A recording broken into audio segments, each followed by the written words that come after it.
Da-da-da-dum, and I believe I'm live. Hey folks, I'm Asif. Welcome to my channel.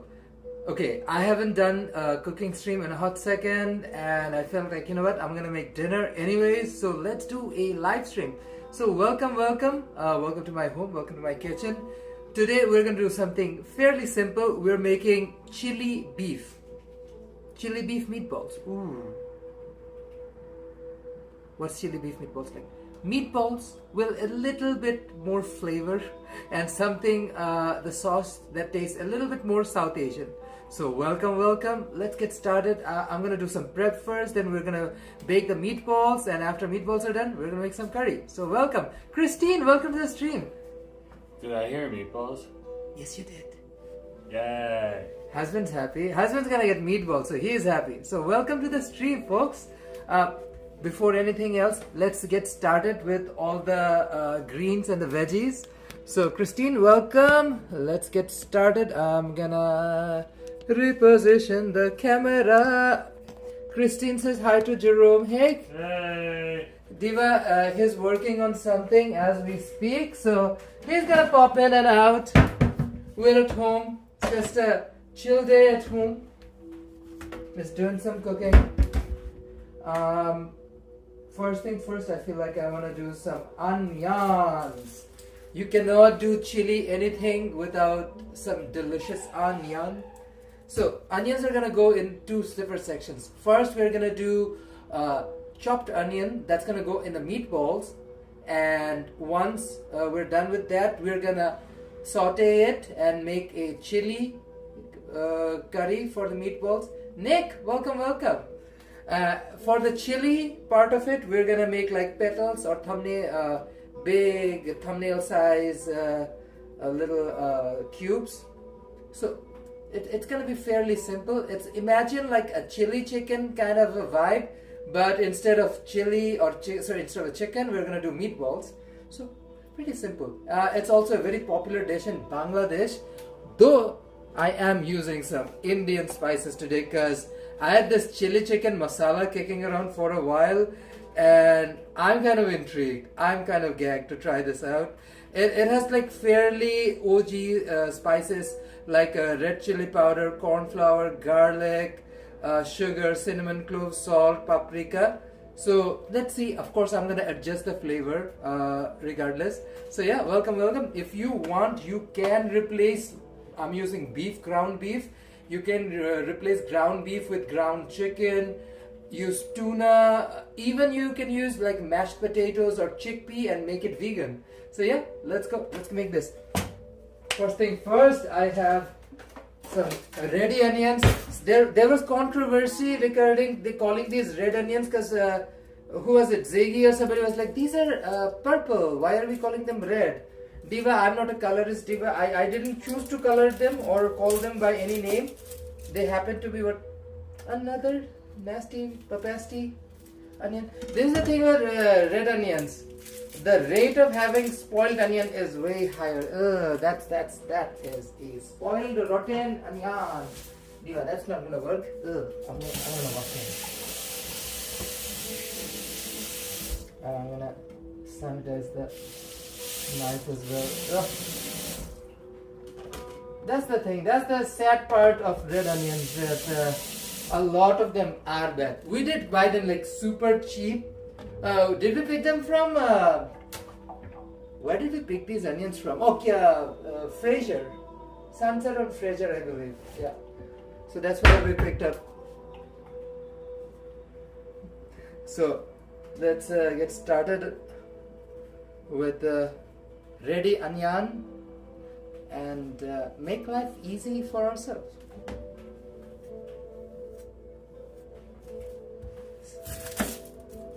Chop the ends off, peel it up, remove the lid. Oh, this one's nice and fresh. That's good. This is a decent onion. Hey, welcome. I am BB. Okay, Diva, we are making chili meatballs. First, we're gonna do meatballs, make them fairly spicy. Then we're using bell pepper and red onions and making a chili sauce curry to give it a more South Asian Hakka flavor. My favorite, of course. Yeah, it is something fairly common in Bangladeshi Chinese restaurants. The Chinese restaurants that run in Bangladesh will have this dish. I have never seen this in Canada as far as I remember. We don't really have a lot of Bangladeshi Chinese restaurants in Canada. We do have Hakka, which is more Indian Chinese or Nepali Chinese.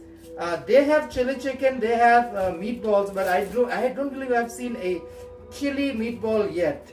If anybody knows about chili meatballs in Vancouver, please let us know where we can find them. It's just like meatballs, but just the finishing sauce is more like a chili chicken or yeah, something very similar. It's just the use of bell pepper and red chili with this chili sauce, soy sauce combination with some caramelization from brown sugar. I use jaggery powder, which gives you even more intense brown sugar flavor. So that's what we're going for. I am dealing with this diva. Okay.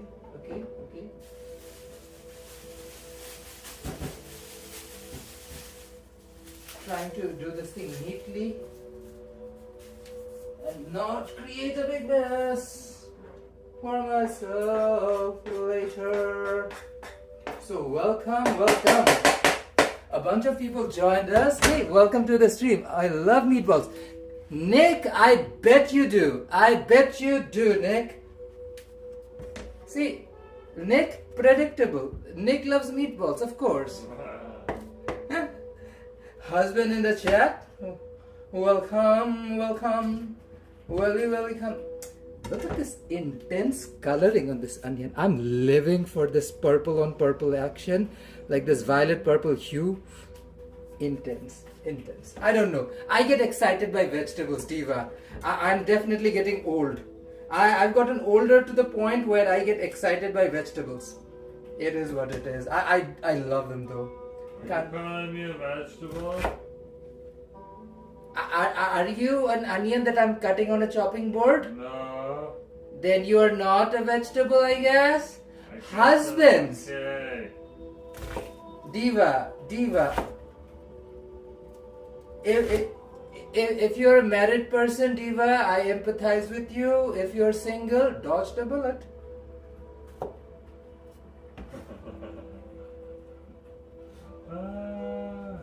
What can I say, Diva? What can I say? Husbands, even when I'm talking of chili beef and whatnot, husband thinks I'm talking about husband. Yeah, husband. Intense. See, this is the size you want. Pretty even Steven. This is the size you want with like chili beef or chili chicken kind of a vibe. Slightly chunky. We actually want them to be slightly chunky. And the rest, Diva, we want her to be as humanly small as possible. We technically can like blend it, turn it into a paste, squeeze out the juice and then do it. I don't know. I would rather just like roast my onion and garlic, all the raw ingredients ahead of time, and then add it to the meatball raw meat mixture, let it marinate, sit for a while. So just gonna make it fairly simple and easy on us. Nothing too hard. So on a sunset stage, we're gonna slice it all across, then we're gonna chop it sideways, this and then across. Easy motion.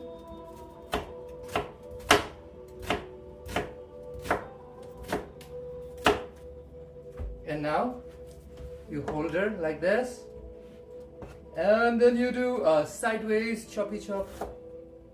Make sure you're doing a finer chop because this will get inside the meatballs. You want them to be fairly teeny tiny. Hey Shrayan, Strayan, Mike. Hey Mike, welcome to the stream. Oh, I love beef.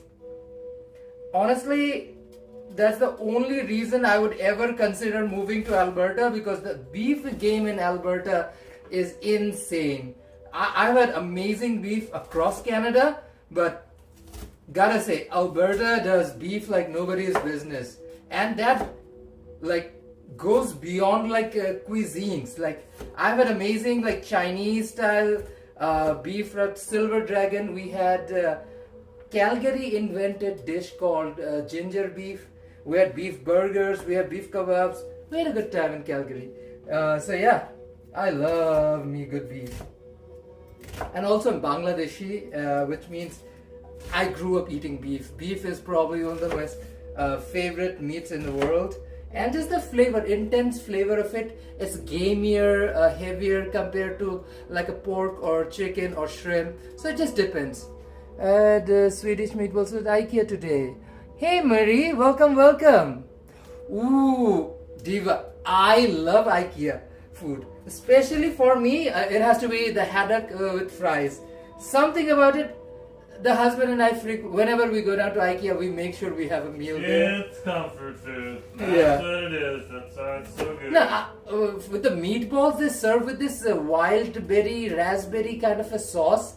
I love that like sweet tangy sauce that they serve it with, like the creamy mashed potatoes, meatballs, nice sauce. I love IKEA meatballs. These are gonna be very spicy. You don't have to make it spicy. But yeah, I would recommend you guys try something like this. It's fairly easy to do. Fresh ingredients, just making these at home.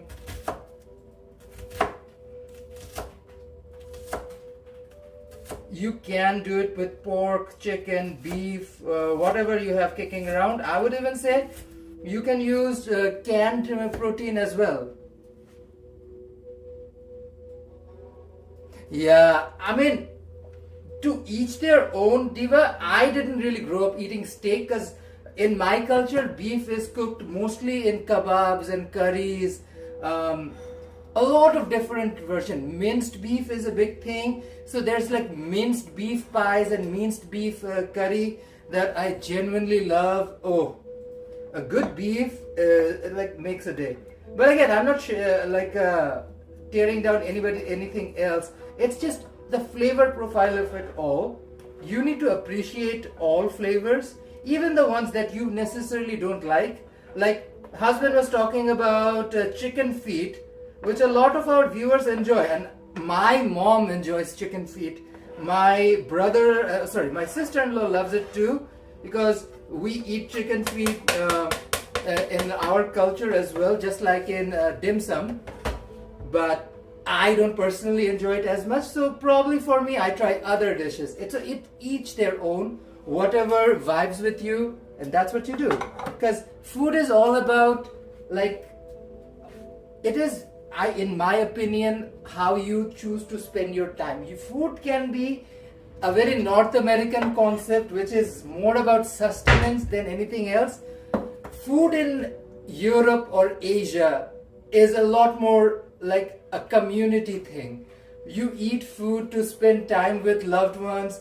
You like, even whether you're in Istanbul or Paris or somewhere like New Delhi or Bangkok, food is something like people converse with. It's something people take their time with, enjoy with family, friends, and I want that vibe in life. So for me, it's not just merely a meal. Food is a reason to just, talk about things that people enjoy. I love to cook. I love food in general, and I can go hours on hours and hours talking about food and different recipes, cultures, cuisine, spices. Because in our life, I don't feel like there's that many genuine human experience that you can truly enjoy. Like, this is something so, I would say, quote unquote, primitive in a sense. Like, our ancestors used to cook, so do we. Like, everybody needs to eat food. And food culture tells you a story of how agriculture spreads, how, human movement sense. Think of Vancouver, for instance. Vancouver has some of, if not the best sushi outside of Japan. But that tells you a story of immigration. Like my husband is working on a video talking about like literally Vancouver as a city in Canada had internment camps, unfortunately during World War II, where a lot of people with Japanese descent were unfortunately held. And you have to figure out like the good, bad and uglies. Think about all of these people, the food, the cuisine, the culture, all of it as part of a bigger picture. Because think of Vancouver as a city. I think in a couple of years, Vancouver will be not thought of like a city where you think steak or hash brown or like the 2-egg breakfast as the most iconic thing, but rather I would say Vancouver will be known for its sushi. Like we have dojos who like invent some of the finest food in Canada. Think of the Filipino food. We have such amazing Filipino cuisine, the Hong Kong food, we like, especially in Richmond, British Columbia right now, the Hong Kong cuisine's been just blowing up. Oh my gosh. That's what we've been enjoying recently. I see more chats. Hey Asif. Oh, Andrew, welcome to the stream. I had dinner at Fable Kitchen last night. Their duck meatball is to die for. Duck meatball. Okay, Andrew, that sounds amazing. I need more details for sure. It's like a curried sausage. It's a lot of different vegetables and flavors compared to other curried sausage. You know what? One thing I realized is my perception of something as simple as sausages was very Americanized. Because when I thought of sausage in my mind, I've always associated sausage with hot dogs and a very American version of sausage. After I moved to Canada and I started experiencing other cultures from around the world, like Polish sausages are some of my favorite in the world. Polish food and culture is so flavorful, so unique, mesmerizing. So is like Hungarian culture, Ukrainian culture and food. In Canada, we're fortunate that we have so many diaspora groups and communities. That's why we get to experience these amazing cuisines and cultures. And more people come from around the world and bring their amazing cuisine with them.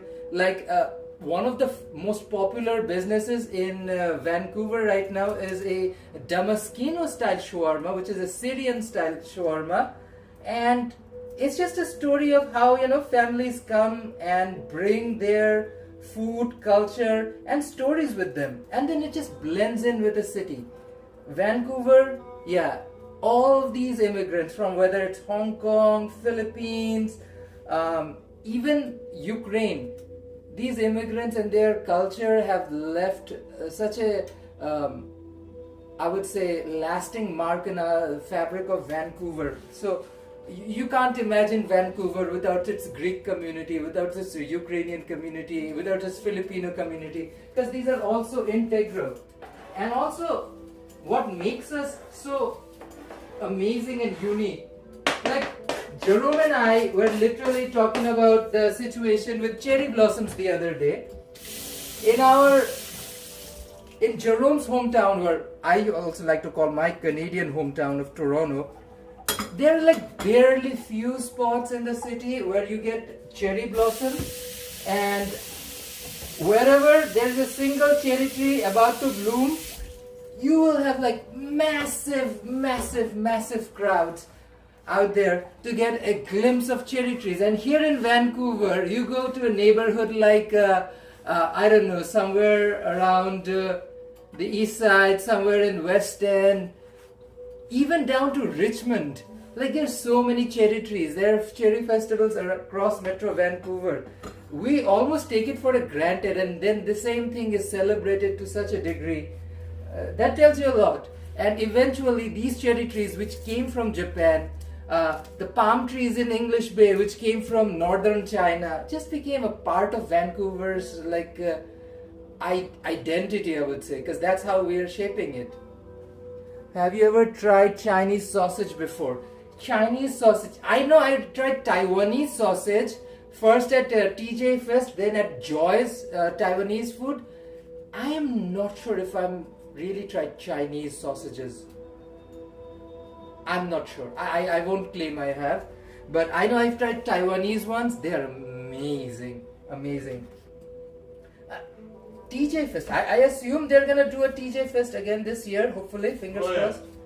So hopefully when we go down to TJ Fest, which is a temple-based fest, there's a Taoist temple down in Burnaby, and that's where we get to experience some incredible Taiwanese cuisine and some delicious Taiwanese sausage.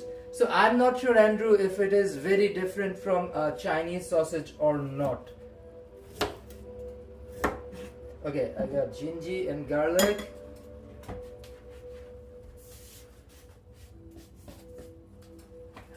Both you want small chops of it. Problem is there are more and more people snapping off. Oh no! See, this is not cute. Appreciate flowers on trees. Don't break them. That is so not cute. That is so not cute. Yeah, they taught that in One Piece. Huh? Not to break the branches off of the tree. Yeah. So TJ Fest is Saturday, May 2nd, Saturday, May 3rd. Oh wow, so it's roughly over a month away because this is end of March, yeah? Mm-hmm. Martin! Hello, bonjour, welcome. Diva, we're making chili meatballs. So your herbs and veggies that you put in your meatball needs to be finely chopped. You need to make sure they're not too big, otherwise it just doesn't give you a cute meatball. So that is something to keep in mind. I am sautéing my onion and ginger and garlic before I add it to my meatballs, just because it will roast them at the same time, gives it a nice little smoky flavor. And of course I'm going to use some of my secrets that I'll share with you guys in a second to give it an extra bit of smokiness. And most important of all, the flavor is essential. You have to make sure it tastes amazing. Although I am trying to experiment with this South Indian chili spice, I believe it's called Achi's chili chicken masala. So I'm trying to use this spice blend to make my meatballs. I just wanted to, I don't know, branch out, try something different. That's the vibe we're going for. Trying to mince the ginger. Chop.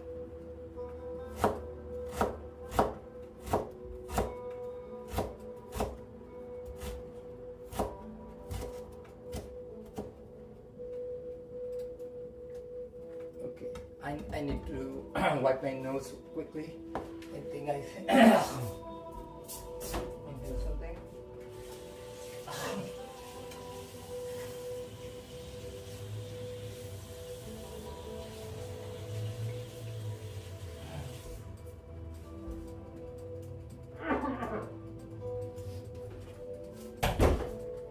Okay, back again. What's Andrew saying? Very different than Taiwanese sausage. It's cured, much more drier and sweeter in taste. Ooh, you know what? Husband recently bought Filipino sausages, so I'm gonna cook with that very soon. After it, I want him to probably pick up some Chinese sausage. I've never tried Chinese sausage. Okay. I'm pretty sure Nacho would be intrigued too. He was talking about the Chinese sausages. I've never cooked with them, so I wasn't sure what to do with it. Any particular recipes you recommend trying Chinese sausages with, Andrew? Definitely share with us, because I would love to know what I can do with them. Because do you just smoke them, steam them or something and eat them with a sauce? Or do you toss them in a noodle or something? Because with sausages, I always prefer to either place them with bread in some way, or just do like a noodle dish with them. This makes life a little easier for me. Also, I like the flavor profile and the texture complement of sausage with a noodle dish or like some bread. I don't know, even now I still think of the Polish sausages from Toronto. They were so good. I haven't really had a Polish sausage in a hot second. That's usually what you used to get at the I think the local church used to probably sell them during the festivals in Toronto. There's a giant Polish festival, probably the biggest Polish festival in North America takes place in Toronto. That's where I had some amazing Polish sausages. Added to fried rice, stir-fried the sausage slices first. Andrew, that sounds like an amazing idea. You know what I've been recently experimenting with, what the husband loves? Is Spam. Because Jerome has been egging me for years to go and try Spam. And finally I've gone around using Spam for like noodle dishes and fried rice. My favorite being kimchi fried rice. Ooh, love. But that Chinese sausage with some stir-fry noodle, especially like if I do like sounds good. Thick spaghetti noodle or linguine with it, ooh, that would taste amazing. Or I can switch things up, use macaroni and make like a chili macaroni, almost like a stir-fry noodle dish with macaroni, and then toss the sausages. It's just the texture comparison will be like a complement will be amazing. So it will work amazing with each other.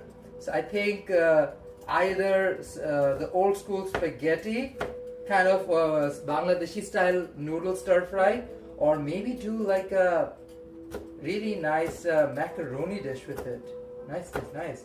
And when I say macaroni, I do not mean macaroni and cheese. Macaroni as a noodle is so much more diverse than just mac and cheese. Nothing wrong with mac and cheese. I love mac and cheese and I make it all the time. But I enjoy macaroni as a unique noodle dish.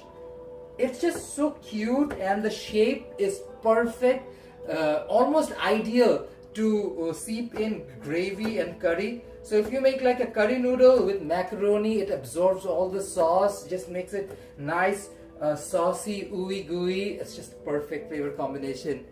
It's harder in texture, so don't stir fry it for too long. Okay, Andrew, you learn more things every moment. Okay.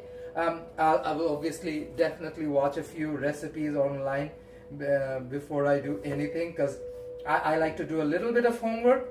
Although my recipes are almost, I wouldn't use the word militantly, but I use my distinct style. So no matter what I cook, you will find a very Asifian way of looking at whatever food I make. It's reflected with either the garnish or the spices or something, but it's just what I choose to do. Obviously I'll give it my own flavor twist, whatever it ends up being. Choppy down the garlic.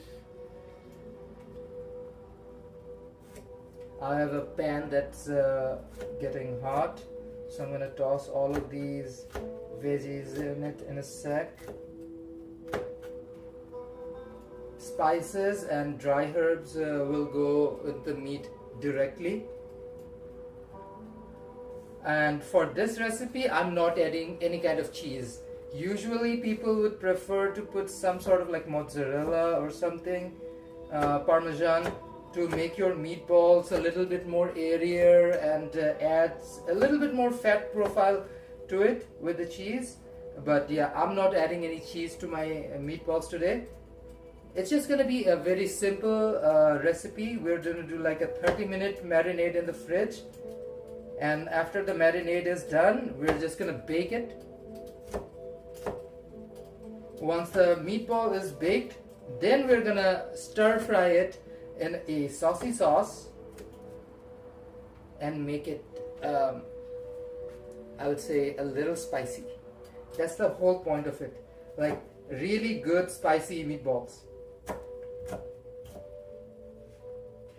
Husband has really gotten in love with the chili chili this, chili that flavor from South Asia. So whether yeah. it's a chili chicken or a chili fish, husband seems to enjoy all the chili flavored ones.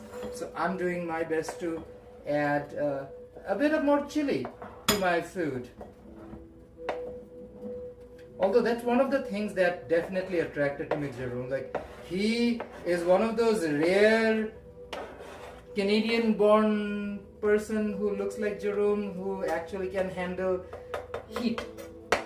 So that's definitely something very important for me.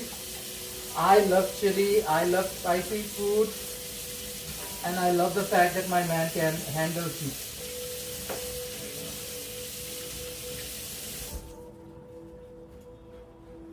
Have you tried fish balls, squid balls? I did, but mostly in laksa.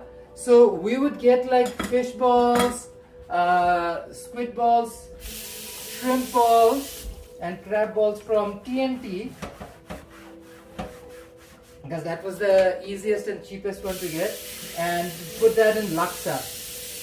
Now laksa, for a while, just like husband is really into Hong Kong style food right now, back in 2023, Jerome was all about laksa. And as a guy who cooks for his husband at home, I needed to figure out something. So I bought laksa paste and used like meatballs, fish balls with curry chili paste, shrimp paste, coconut milk, and tamarind paste. Yeah. So this is what we did with all of it laksa. Okay, since that is done, let's deal with the pepper. Just remember, your pepper is like a flower. You literally can peel it out. So let's show you again. I do it all the time whenever I have. Yes, Martin, love Canada, always. We are going to show you how to cut a pepper properly. See these ridges, Diva? These are natural ridges where the pepper sort of unfurls. So take a sharp knife, run it through these ridges like this. Be careful when you do it. Do it in a chopping board, just makes it safer. And down the natural ridge of the pepper. And look at this.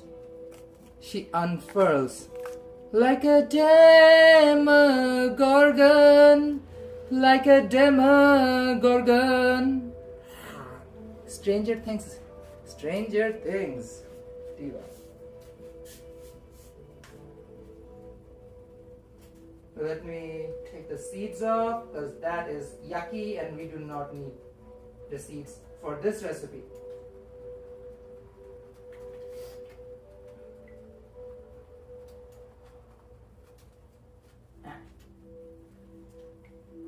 Okay, most of it is gone. Almost all of it is gone.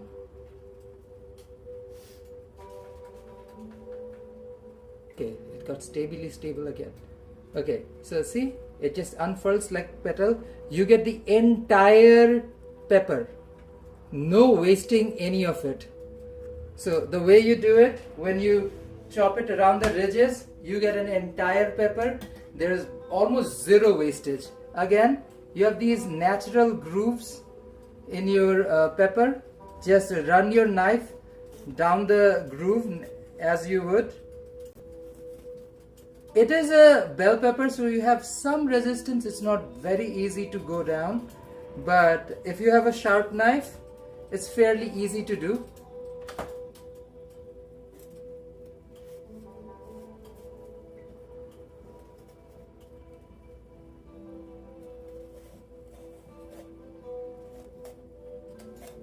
And then you peel off these petals like this. Demogorgon.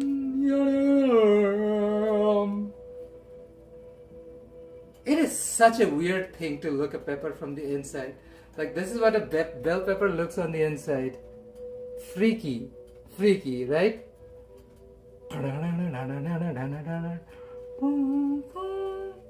Cue 80s music. Look at this, husband. That looks like a monster. I know. It looks like something from Stranger Things. Aya?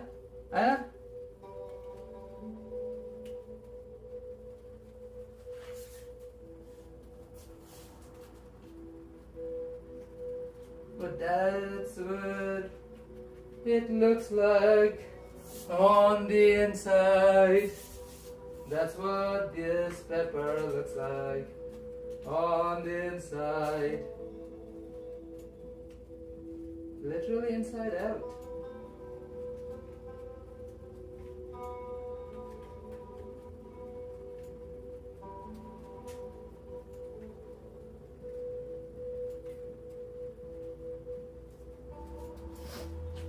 Okay. Ooh. Ugh.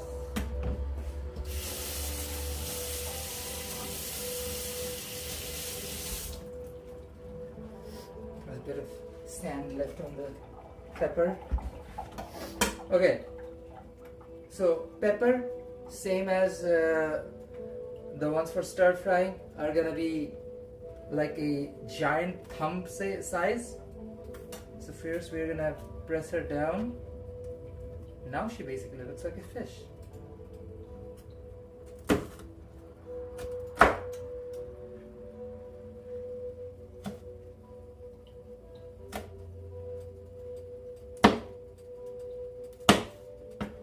This is roughly the size we want for bell pepper, same as the onion.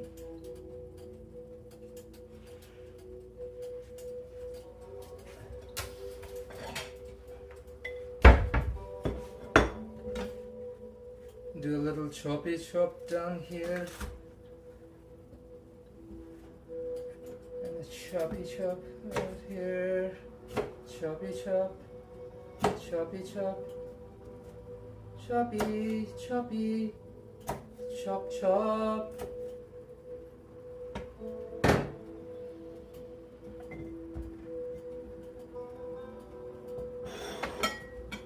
We also have fresh coriander. Oh, it's gonna taste amazing when you stir fry this with like soy sauce, chili sauce, fresh coriander. It's gonna taste very South Asian, very South Asian.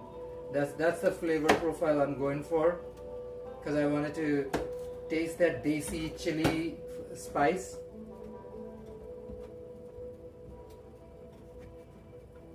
Also give you an excuse to like switch up your regular dinner. Like with meatballs or something, you can actually like take the dish to a different direction and try something different.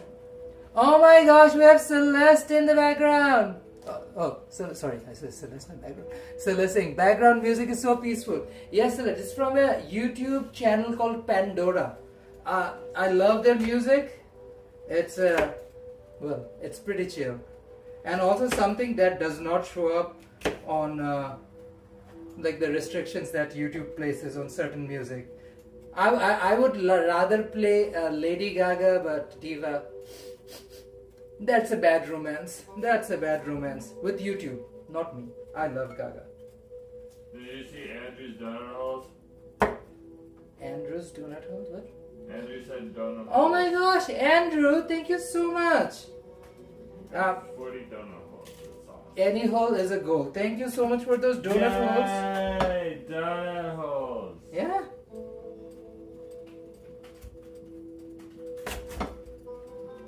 Who doesn't like good donut holes, Diva? I mean, I would rather get some that are like a little bit more calorie friendly, which is why I have a million different recommendations for Celeste.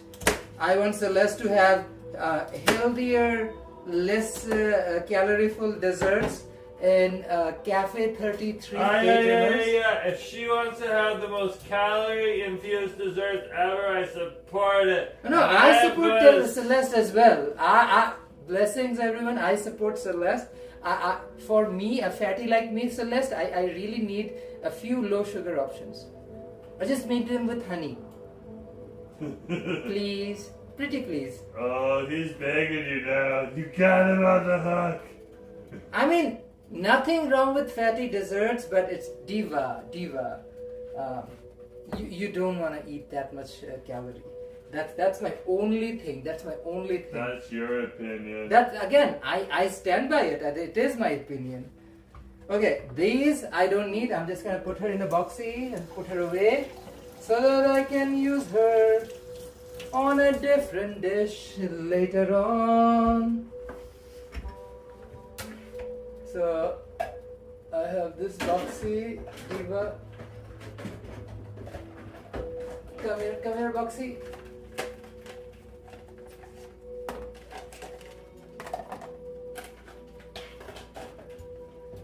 We're gonna take a little towel.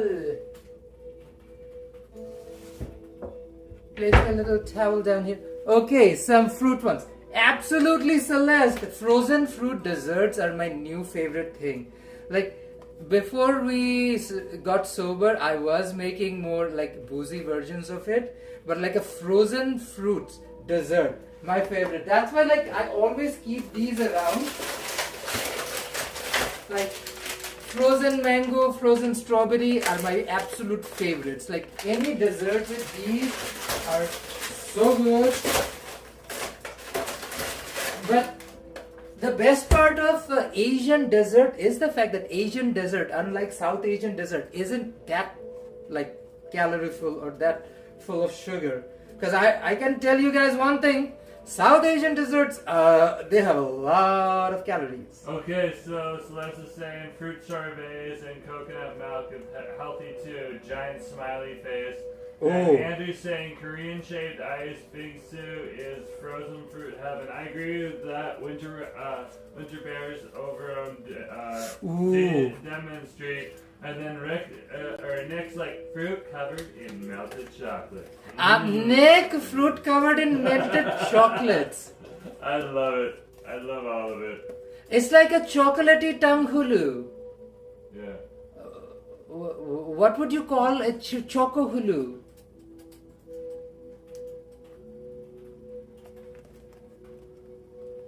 Okay, sorry. I don't know. We're like a great idea, Nick. What would you call a chocolate? Ooh. What would you call a It's a little messy. chocolate covered tanghulu? Ooh. I'm letting Nick come up with it. What are you talking about? Nick is the one who's going to give us the answer. Dip fruit in condensed milk. Yes, absolutely. You know what would be a great idea, Celeste? Make your own dip session. No. Let me tell you. Let me show you this, Celeste. I love all of those ideas. Like Celeste, look at this. This is my condensed milk container. Right? This is what I use to make my tea all the time. Condensed milk. A South Asian guy needs to have his condensed milk. Imagine you have like a little board with like multiple little things. Like you have condensed milk. You have like chocolate, you have like caramel or something, or pandan or something, and then you have like a bunch of fruits, and your idea is to like dip the fruits with a stick in these thingies, and then you eat them with, that would be such a slay. If you have like your little multiple dippy little fruit board, makes the desserts healthier and a little bit more sinful, because it like all sorts of things. Oh, Andrew, that is a brilliant idea. There aren't enough condensed milk desserts out there in the world. I would love it. See, Celeste, you don't have to worry about ideas, Diva. There's an entire community out there who's more than happy to give Celeste lots and lots of good ideas for Celeste's awesome venture. She just picks and chooses what she wants, or she just goes with her own thing. Yeah. Because it's her store. So she's the supreme leader of her store. As Jimbo famously said, it's your special day. Yeah, that's literally Celeste's special day. That's the beauty of it. You can take all of these suggestions or not take any of them, but the fact that you can do what you wish with your store, slay. By the way, Divas, Celeste restaurant hopefully open soon. It's super close in Richmond. You can take Canada Line SkyTrain if you want to. It's close. We'll do the whole video when it opens. Trust and believe. Will you do any hot cheese spot? Ooh. I don't know about Celeste. Celeste might do something. I am not a big cheese fan, and I don't know if I want to do a cheesy cheese spot. I know it's a very European thing. Europeans love cheese. Like Diva, give them freaking cheese and bread, and Europeans are happy. I know. Christine just sent Tangled Juice. Oh, thank you, Christine. Thank you so much. Diva, let's saute these herbies before I mix it in my veggie mix. Sorry, meat mix, not veggie mix. Hotty hot pan, decently hot. We're gonna oil her.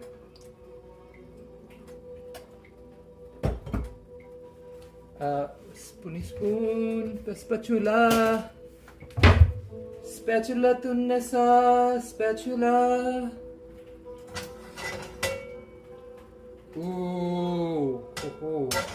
Now, ginger garlic, roughly 4 tablespoons ish, because I'm making a bit. It's like almost 2 pounds of meat, if not more. So I need a little bit of ginger garlic. And here goes in the shallots.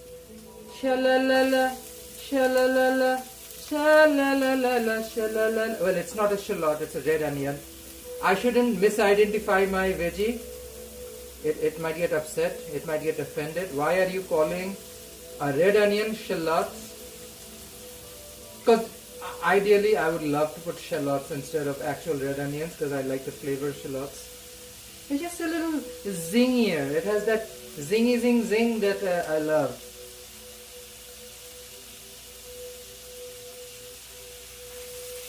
Shalalala, shalalala. Diva, we're gonna roast these. Make sure they don't have enough water. So when we bake our meatballs, they don't release excess water. Now you gotta be careful how much salt you add to this. If you wanna soften it with salt, just because you don't want your meatball to be overly salty. So I'm using roughly a 1/4 teaspoon. So just a light pinch of salt, because I don't want it to be overly salty. But what salt does is salt draws out the moisture.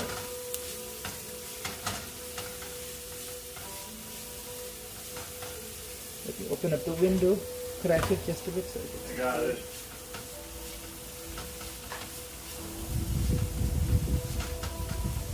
Oh, that is jetty sunny.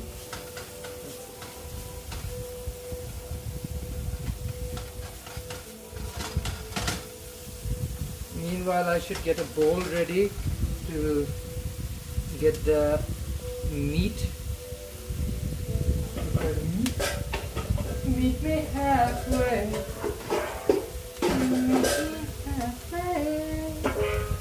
Okay, I have a rolling bowl ready.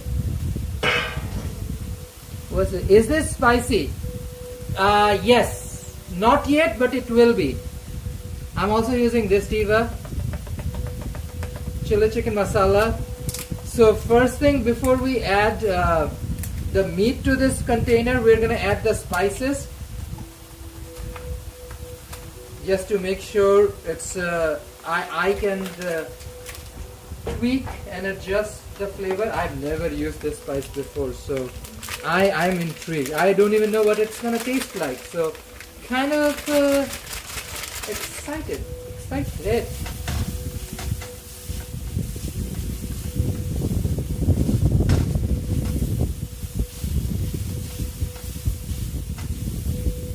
Now, Diva, let's add a bit of boiling water.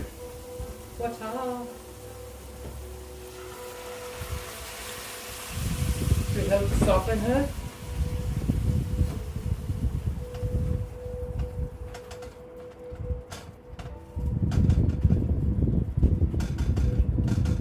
Meanwhile, let's put this spicy back.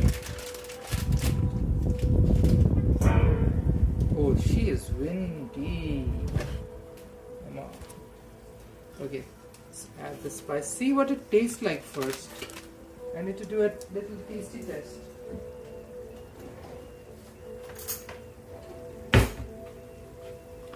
This is the chili chicken spice mix.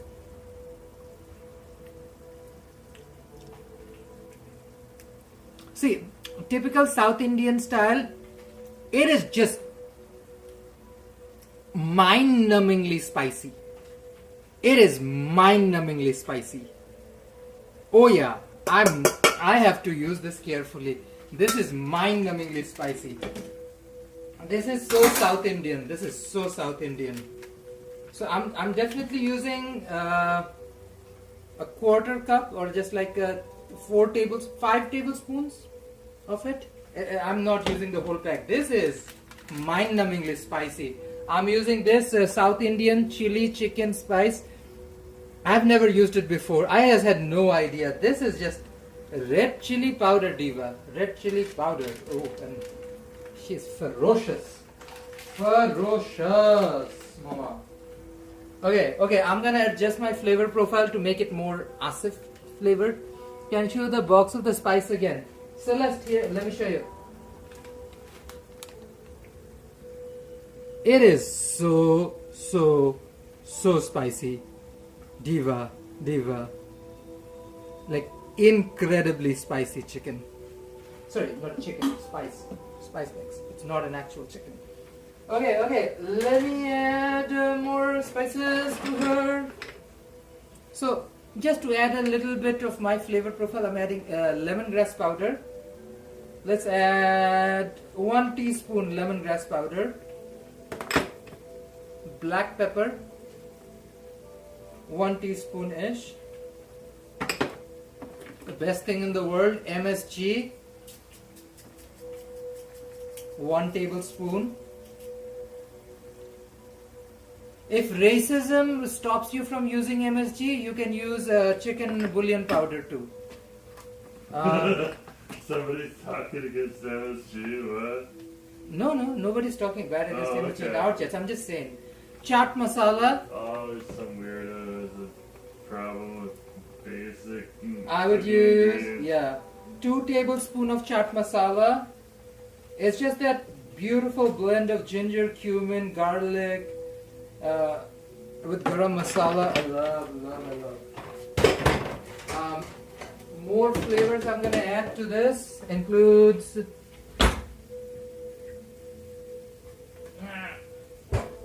not trying to use my hands.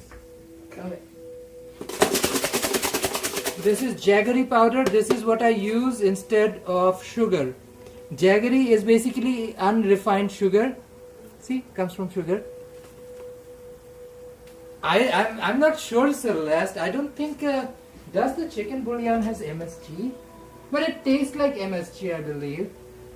So this is the chicken bouillon ingredients. Yep, MSG, monosodium glutamate. Yes, Celeste is right. But like this is the thing that is weird about people. They will say, "Oh, I don't use MSG. I use chicken powder." I'm like, Diva. See, the only thing stops people from using MSG is nothing but misinformation and pure racism, Diva. Nothing else. Misinformation and pure racism. For a few people, for a few random people, it just might be allergy, but that's a very, very small minority. Okay, Diva. Now, how do you add smokiness to it? You use this, but be very careful. We're gonna use only 2 drops. 2 teeny tiny drops to add smoky barbecue flavor to it. This spice blend I feel like should work. Let me mix and do a taste test.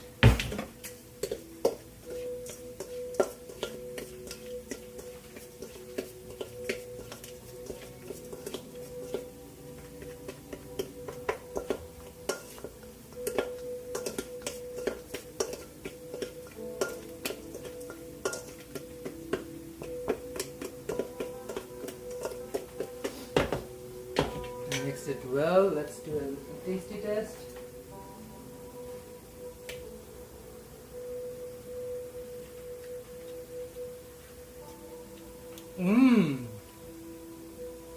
See, still really spicy, but it is very close to what I wanted it to taste like. So I'm happy with it. I might want to add more sugar. It is ridiculously hot. Like that chili chicken spice mix. Unreal, Diva. That is unreal. That is like, and Asif is telling you that thing is ridiculously spicy. Imagine how spicy it actually is. Diva, that is, it burns your mouth kind of spicy. See, people talk about Malaysia and Indonesia have all of this beef. Oh, Malaysian food is spicier. No, Indonesian food is spicier. And then Thailand comes in. No, none of you are spicy. Thailand's spicy. And I'm like, have you met South Asians? Have you guys met us? Our food is so much spicier. Like Bangladesh, South India, Sri Lanka, like that belt is so spicy. Like North Indians, Pakistanis, Afghanis, they cannot handle nearly as much spice as South India, Bangladesh and Sri Lanka can handle. We are quite literally the spice belt of South Asia. This flavorful, smoky, I live.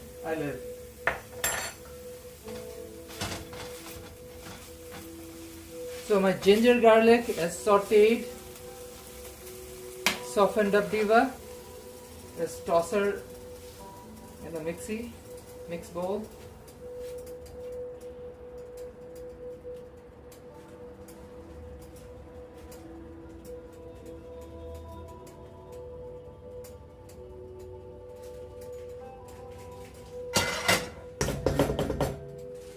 Okay, now let's add the beef.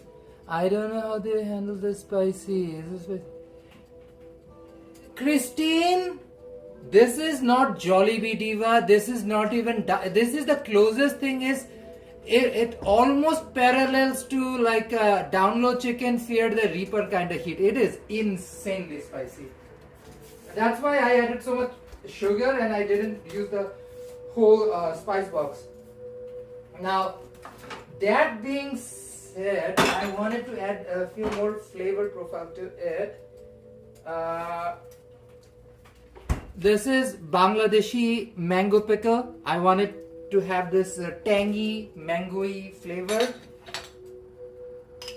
So I'm gonna add a little bit of Bangladeshi mango pickle. You can use Indian, Pakistani mango pickle, which are more widely available. Any Canadian grocery store nowadays has like an aisle where they have mango pickles. So it's not that hard to find. Just adds a bit of chutpata, like very South Asian kind of flavor. Oh, I love mango pickles. Oh, this just reminds me of childhood, Diva. Just reminds me of my childhood. So the oil we're gonna use is mustard oil. Wanted to give it again a little bit more Bangladeshi-ness as well. Roughly 3 tablespoons of mustard oil.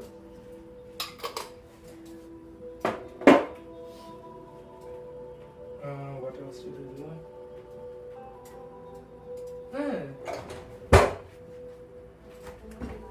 But before I add the beef, I wanted to mix these spices. Again, raw beef, you shouldn't be eating raw beef.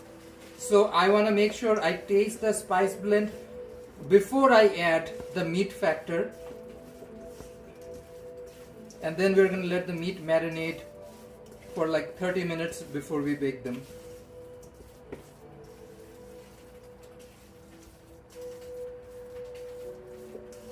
And then we go to the rice part of it.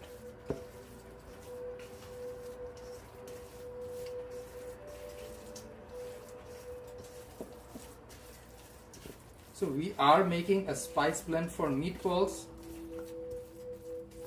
Gotta make sure it's not wet. I'm gonna add a touch of soy sauce.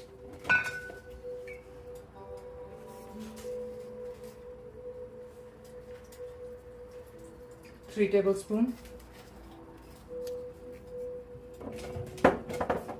and a hint of sesame oil just for the flavor.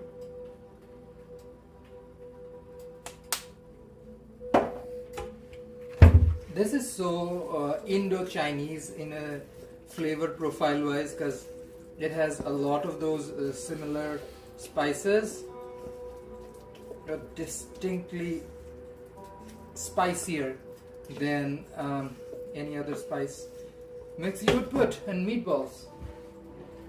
So give it a tasty test, tasty test, tasty test. Oh, perfection! You did exactly what I wanted her to be. I don't even need excess salt, like the salt from soy sauce, perfection.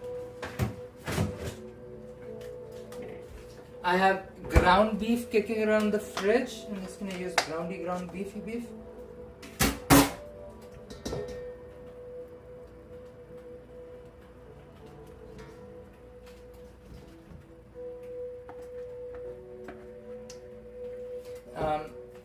There's no nice way to do it. My hands are clean. I'm just gonna dig my hands and just go at it.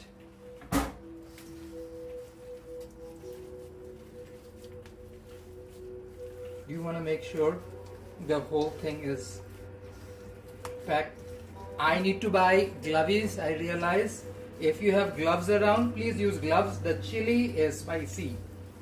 The chili is spicy. If you're using this same spice blend, Diva, the chili is spicy.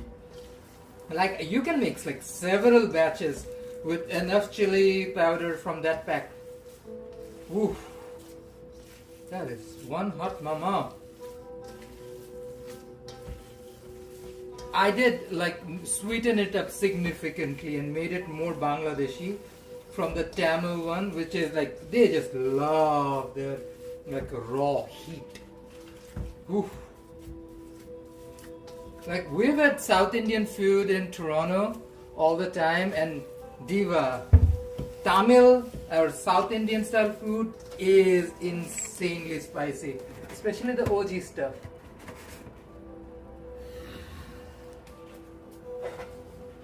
I live.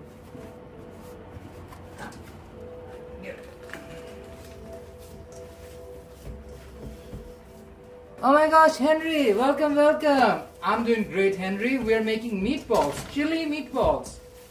Meatballs that will be very, very spicy, smacked with chili. And we're gonna make some delicious, delicious meatballs. So I think this is properly mixed. I'm gonna add 2 more things to make this, like finish this product before I move on to the next phase. One is flour, the other is egg. Now do not use a lot of flour to cake it up. I'm just using enough to give it just a little bit of a body. So roughly 3 tablespoons of all-purpose flour.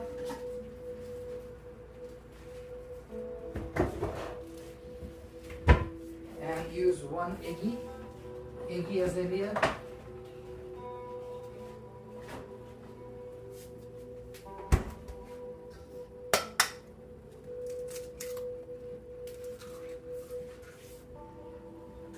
Oh.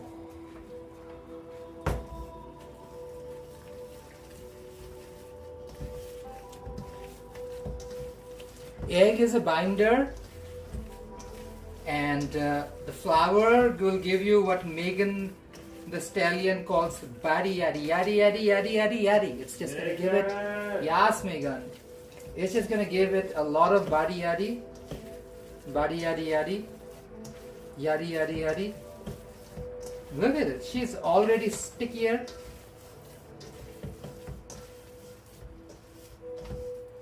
It's one sticky, messy, massive family. Okay. Now I need to put her in the fridge to chill for 30 minutes before I bake her. And I bake her. Okay. And a spoon to take it off of my handy hands.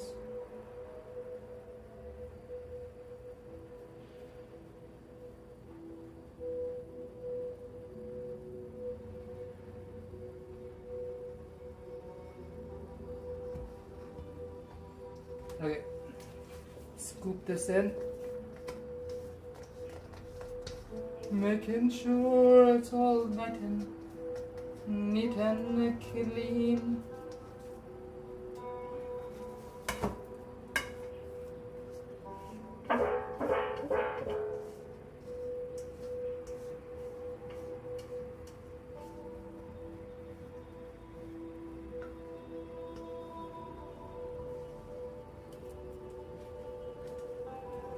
I felt like with all the chili and the spices, the herbs will literally be lost in this thing.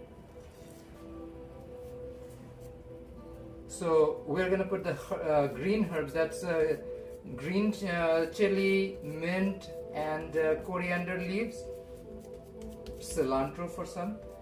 We'll do that in the stir fry part of it. I'm just gonna wash hands.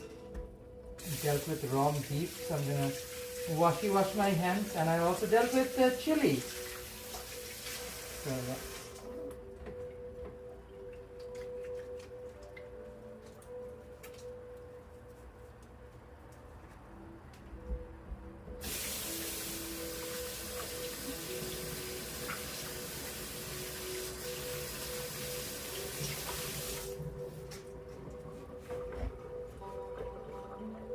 okay. Let's put a foily foil on her and leave her in the fridge.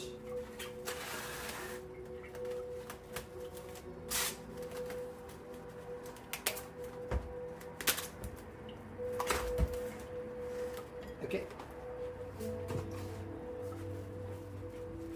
This is the mixed marinated meat. All the chili saucy sauce. She's gonna chill in the fridge for like 25-30 minutes. Then we're gonna bake her. Meanwhile, I'm gonna do a little bit of cleanup because I desperately need to clean up down here.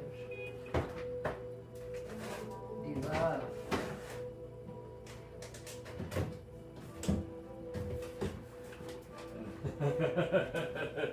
Christine says she's looking great! Oh, thank you, Christine. Diva, before we continue with the rest, I need to do some cleanup. So, let's do a quick cleaning up. Just makes my life easy.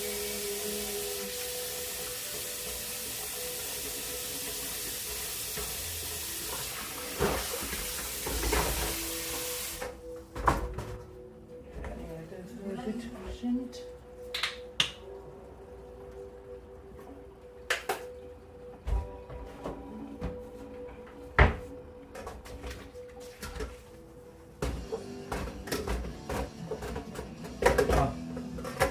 Good, you're starting on one piece, that's nice. That's the universe finding its balance again.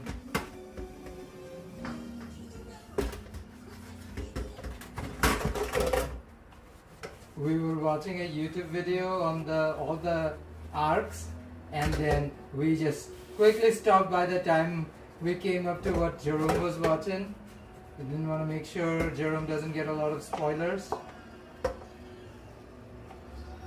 The live action is pretty good too, guys. Like we've seen the live action One Piece on Netflix. Good stuff, good stuff. No, we've seen part of season 2 now, so we caught up to most of it. Yeah, we still have to watch most of it. We've barely gone through the season.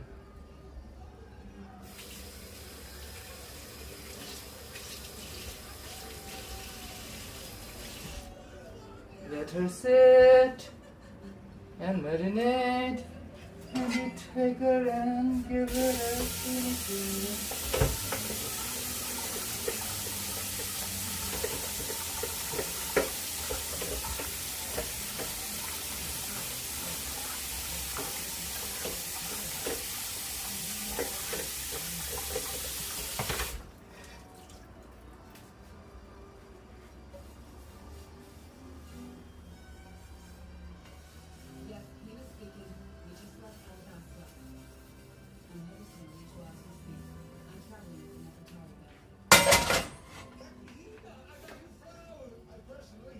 You know what I realized? I did everything and I forgot the liquid smoke. I was like, why isn't it smoky? I did everything. I realized I didn't add liquid smoke. I guess I'll remember next time.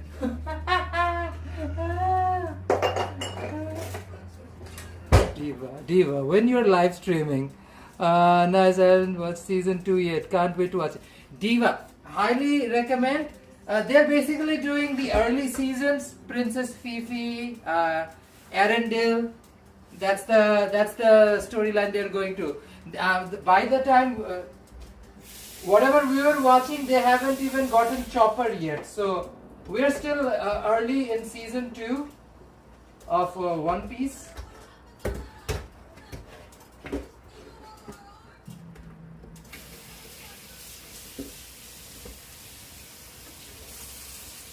One Piece.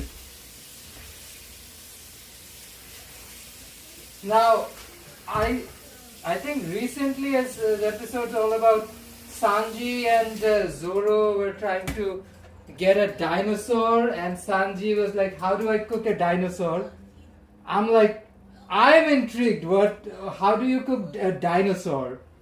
Long and slow. Long and slow? Long and slow. See, my husband has some experience cooking dinosaurs. No, not at all. Apparently you seem to know how to cook a dinosaur. Anything that does tough meat like that, long and slow.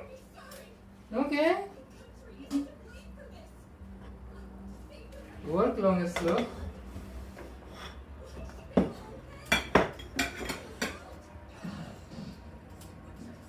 Is that girl Fifi?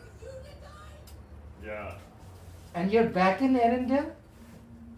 Well, Fifi just got on a boat going out to find these guys. She is over in the old world and she's going to travel to the new world. Interesting. I thought Fifi's storyline was done. Apparently Princess Fifi comes back. She comes back.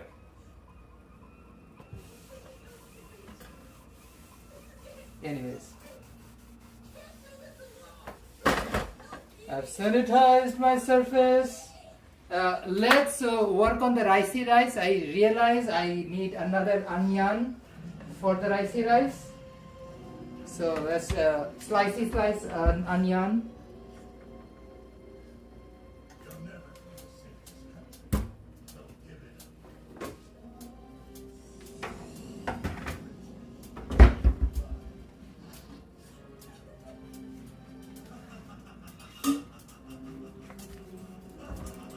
So I want to do a quick pulao to go with this meatball. Something fairly simple. Hope anybody and everybody who's watching it can follow the recipe and do it. I'm literally doing it from scratch, guys. My specific pulao rice.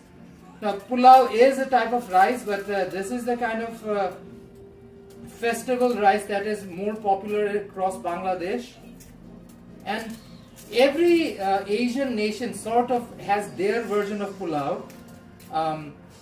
Just like a biryani which is cooked with meat in it, pulao is just the rice. And how you cook a pulao is your interpretation of the humble rice.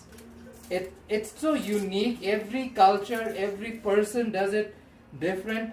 And that's what I love. Like, in East Asia, rice is mostly boiled or steamed. In South Asia, rice can be way more complex. Like I know even in East Asia, like we have desserts like mochi or like a breakfast like congee and whatnot. But in like South Asia, we do rice in. I think we take South and Southeast Asia. We take rice to a whole different league. Diva, very simple. I just need thin slices. So pat her down. Slice.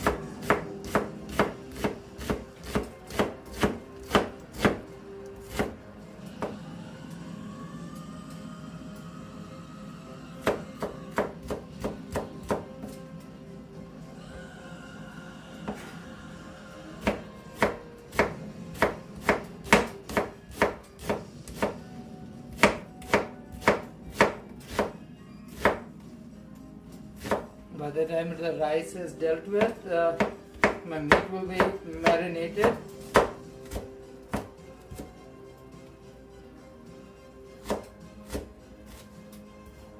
Okay, let me show you what the rice looks like, Diva. Sorry, the onion looks like thin slices. Very simple. It's just like strings. I'm not even gonna waste another thing for this.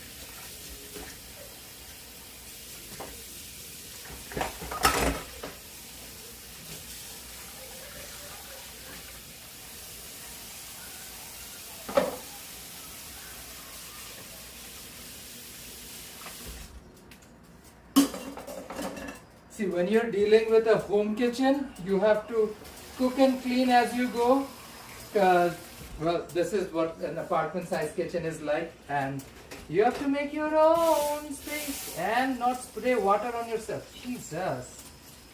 Diva, Diva. What can I say? This is this host Diva gets a little too overly stimulated. She gets excited and then she sprays all over this place. What can I say? What can I do? Overexcited host spraying all over the place. Overexcited host spraying all over the place.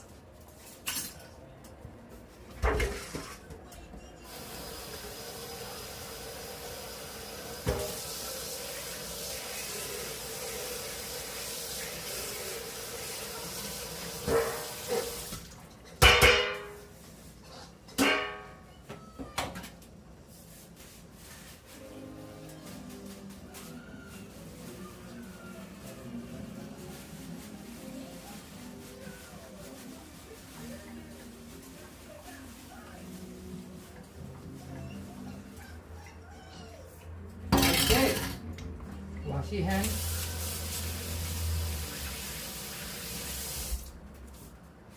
Sanitize surface.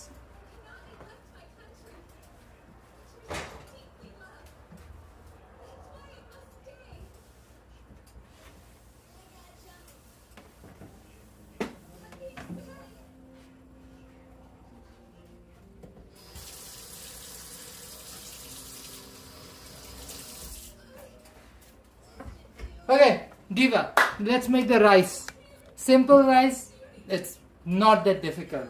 All you need for the veggie part is literally onions, ginger garlic, and green chili. We have all three, and yeah, I need some milk with saffron. Let's deal with that. I need a cuppy cup. Okay, measuring cup. So 1 cup of milk. We're gonna put some saffron strands on her and let her boil. Boily boil boil, boily boil boil, boily boil boil boil, boily boil boil, boily boil boil. Sebastian, welcome Sebastian. Aw, thank you so much. My husband's right there. I haven't forgotten Jerome either. Neither have you, Sebastian. So welcome, welcome. 1 cuppy cup. So 1 cuppy of milk.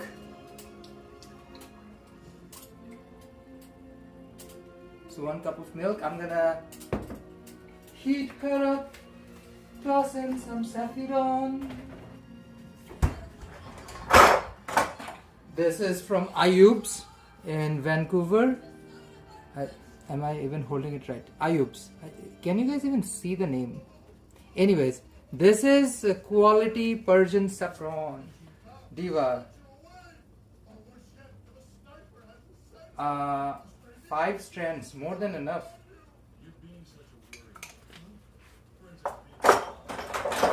And this is safflower. This is the cheap saffron that gives you color but no flavor. This is what I'm going to add for coloring. You can just like a pinch of safflower. Here's what she looks like. And we need quick results.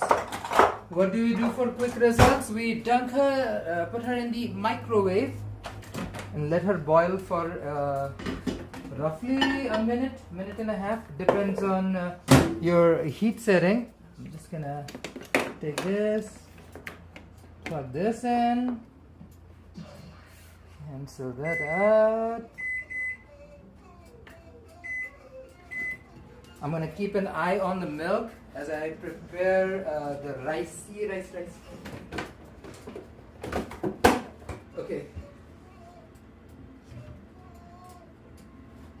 Oh, I need to get a new baggie of rice. So, regular basmati. You take a container, Diva. Oh, I'm gonna wash this rice anyway, so I don't really care if she's wet or not. Measuring cup. Uno, due,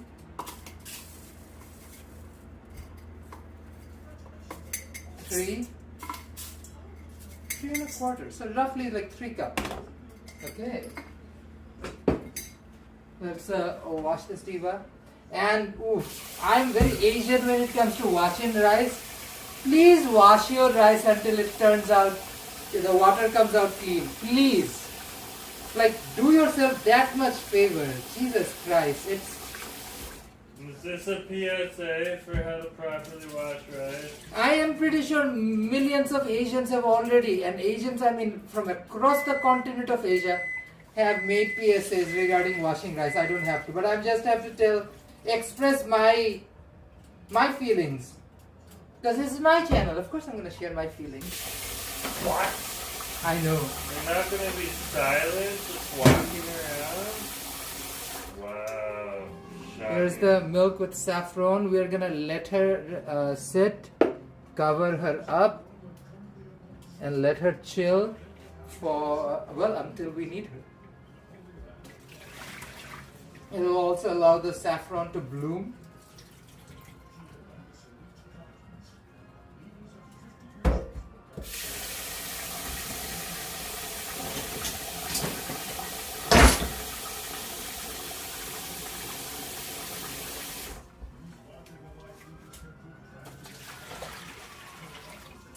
This is what separates regular Asians from the weak ones. We wash our rice properly. That is so extra. I love it.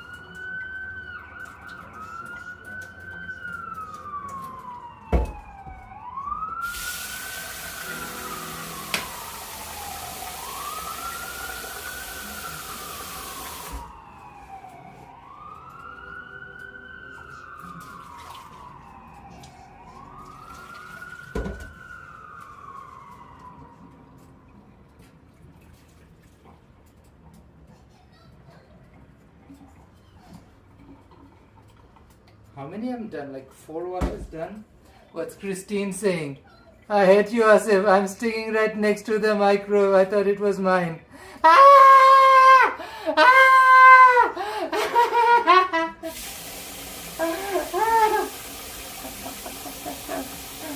That's funny.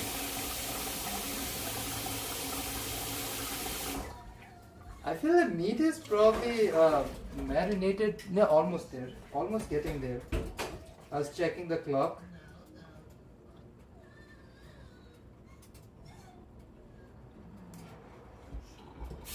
I think I'm gonna air fry it probably. I don't know, it's just gonna cook it faster. Or should I just put it in the unconflicted? Because the regular oven is amazing, it takes a little longer. Air fry usually does it.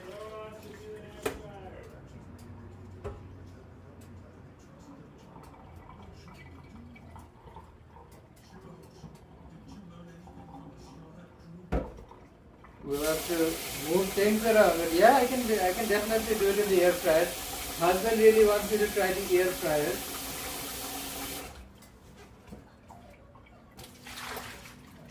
Okay, this is সম্মানজনক, but I'm gonna do another clean one before I accept her as it is.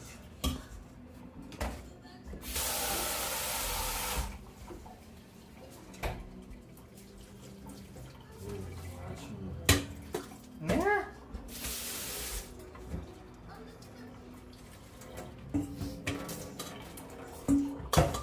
See, some people soak their rice, not me, diva. I'm not the diva. Okay, I also have to move my hand which I washed and now doing a little bit of seasoning. Christine says, yeah, air fryer makes life easier. Diva, preach to the choir. Preach into the choir. Choir. Choir. I can make life easy and do this pot because this will be easier and won't take up space. Okay, let's make some rice. Okay, this is gonna be plain Bangladeshi style pulao. I just want to keep it simple, fairly easy to do. The rice is all washed and prepped.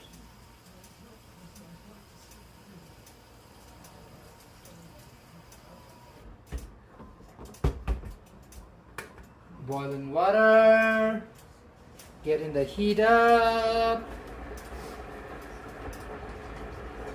Diva, make life easy. It's very simple to do rice, Bangladeshi style. Cooking oil, canola, 5 tablespoons. You got ghee, roughly 1/4 cup of ghee.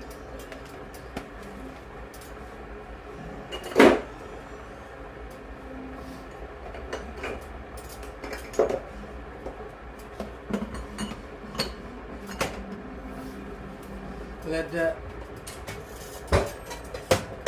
pan build up some heat. You know what? Today I feel like for 3 cups of rice, that's a little bit too much oil. I'm gonna reduce my oil just a tad bit.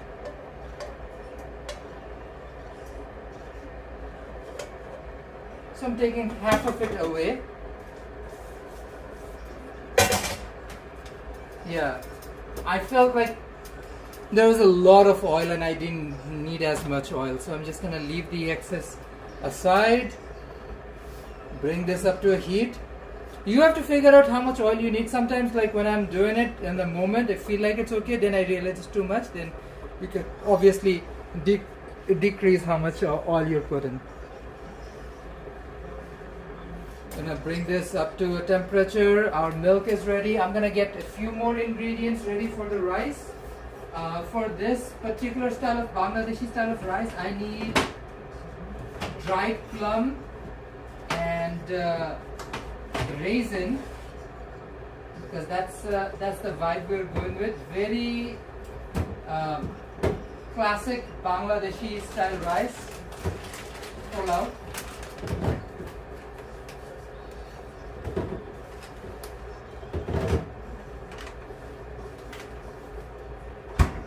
So this is what I'll do. Raisins and prunes, they'll go in the rice as well. But we begin things with a little difference. Now, I grew up in Old Dhaka. We do food very different from rest of Bangladesh. So if any other Bangladeshis are watching this or want to watch this in the future, this is how we do it in Old Dhaka. Directly in the oil, you're gonna dunk 5 green chili. I mean, usually we would put green chili later on in the process, but I'm from Old Dhaka, diva. Put a lid on, the chili will explode and literally you will hear it. You want to make sure it doesn't splash in your eyes.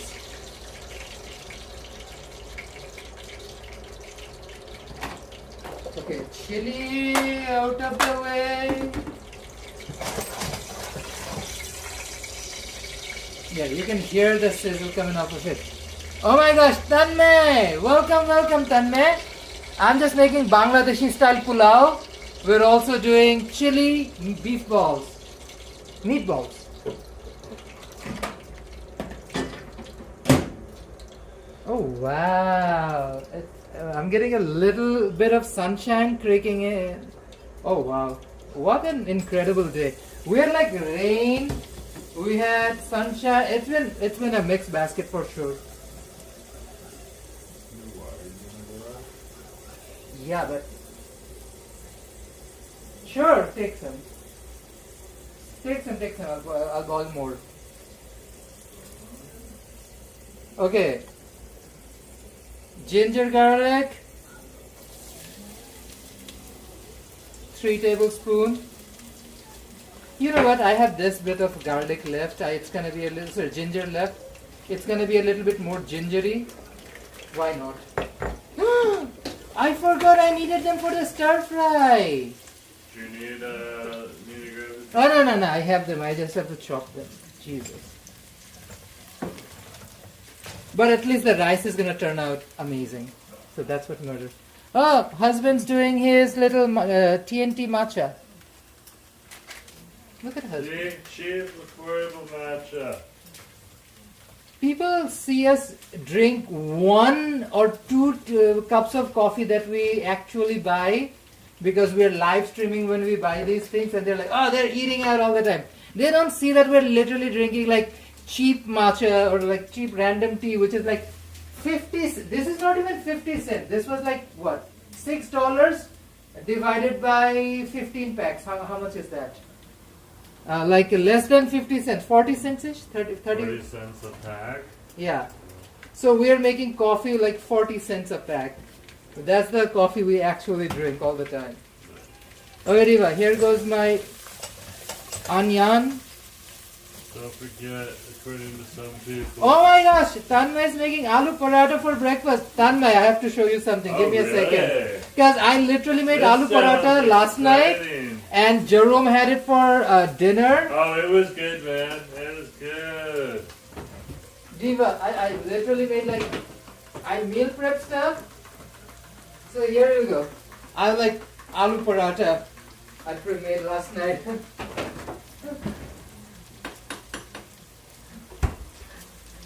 See, when I say brown people think alike, when we think of few good food in the world, aloo paratha is definitely on that list. Like it's a South Asian darling. Aloo paratha, aloo dum, these are like chaat or fuchka, chotpoti. These are like the South Asian favorites. You go anywhere in South Asia, you'll find them. Shingara, samosa, puri.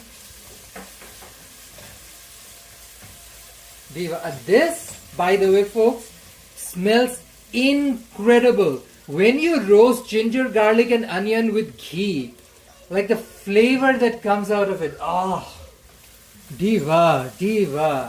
This is divine. Hive minds. They say we're a collective society in South Asia, Tanmay, and people in North America are individuals. The meaning is they die in empty apartments by themselves, and we die with like too many people around us. That's the main difference with brown people. Hive mind for sure. Okay, I need a little bit of water to saute this onion. And while I do the spices,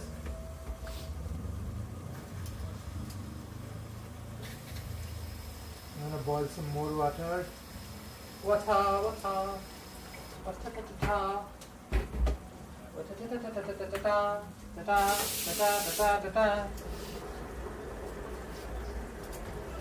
Okay, we're gonna let this saute and add the only few biryani spices I'm gonna add beyond salt. Salty salt first. This is by Bangladeshi biryani spice. Let me show you the pack I'm using. This is Radhuni biryani spice mix. I'm just going to use whatever I have, 2 tablespoons ish. Using a biryani spice on your pulao gives your pulao such a lovely flavor profile. Diva, trust and believe.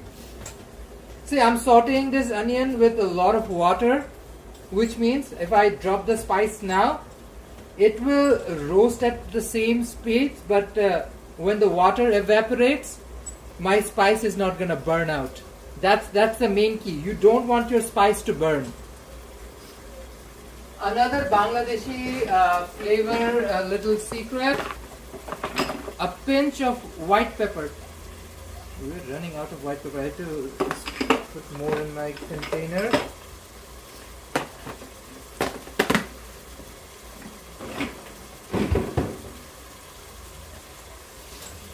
Oh yeah.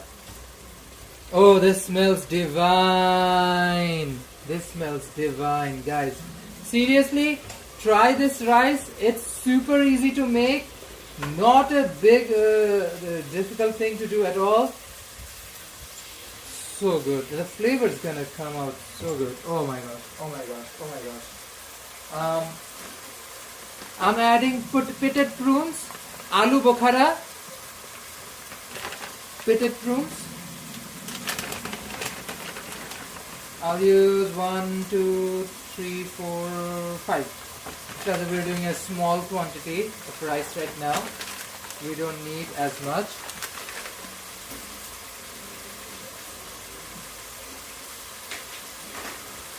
Kishmish,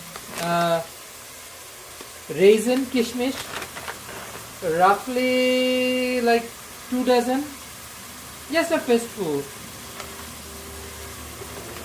I mean, again, if you are somebody who doesn't like raisin, you can skip this entirely.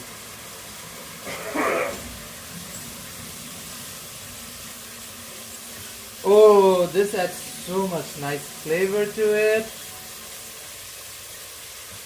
Diva, diva. I genuinely wish there was an option for you guys to smell this food. Like seriously, the smell is divine. Oh my gosh. Oh my gosh.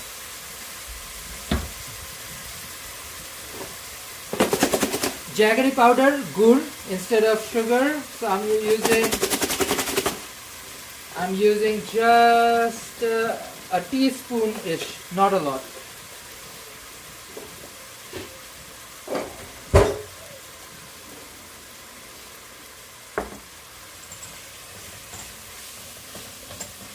See, the water is almost evaporated. Onion is soft and flaccid. Almost time for me to roast my ricey rice.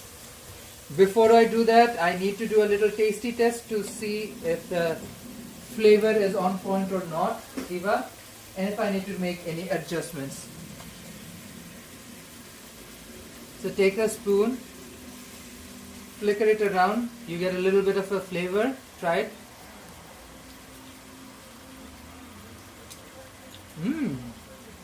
It can use salt. I added another teaspoon of salt.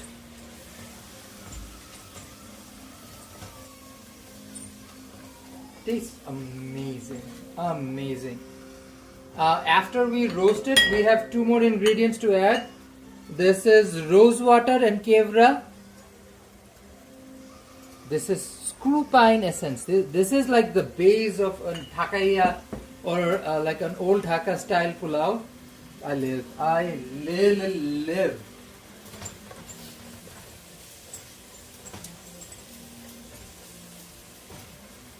Beautiful, beautiful.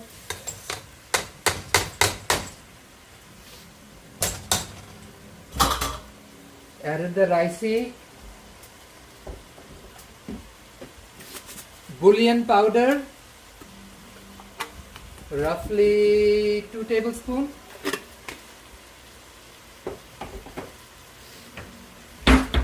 Roasty roast roast, roasty roast roast, roasty roast roast.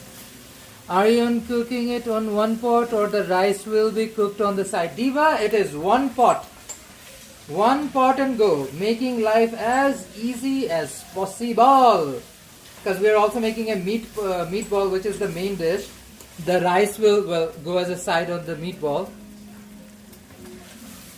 Perfect, perfect, perfect, perfect, perfect, perfect, perfect, perfect, perfect, perfect. Oh my gosh. See, even a humble basmati can smell divine when she is cooked properly. Like, some people might consider this as the most pedestrian rice out there because she is the most widely available and cheapest rice we find in North America. But diva, this basmati is so fragrant, so fragrant.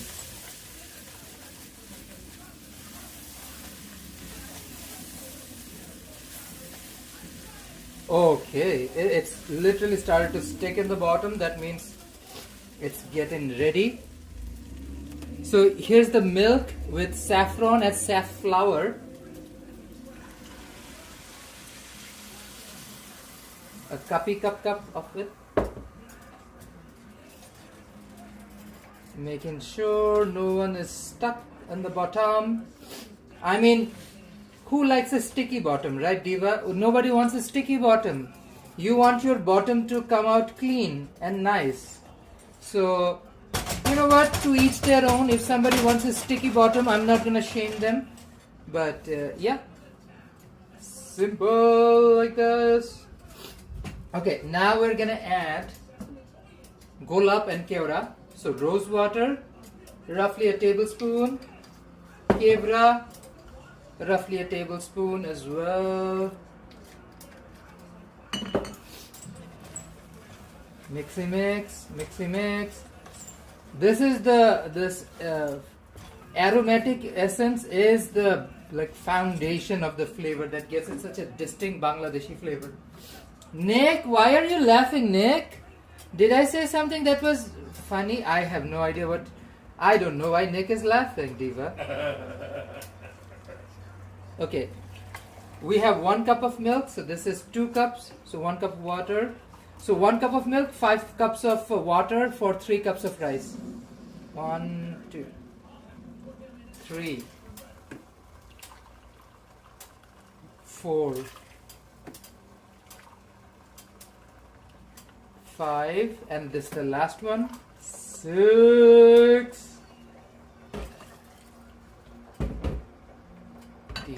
Diva. How was your day? Tanmay, I had an early day, went out for work, did all of that, came home, took a really long, nice bath, which definitely raised my spirits, and now I'm making delicious food. Diva, this is what it's all about. You make life easy, like life fun. That's how you do it. That's how you do it. That's how you do it.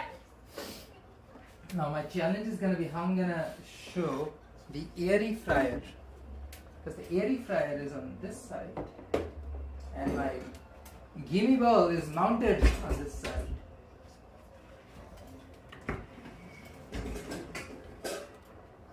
Let me try regardless.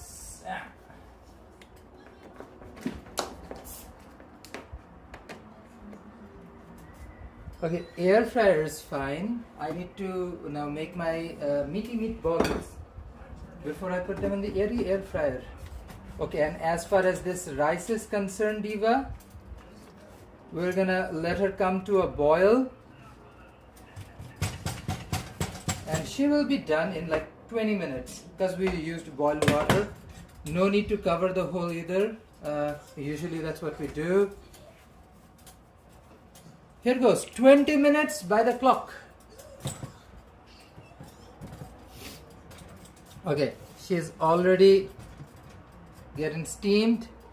My air fryer is at the verge, so air fryer is not an issue. I need to get the marinated beef out.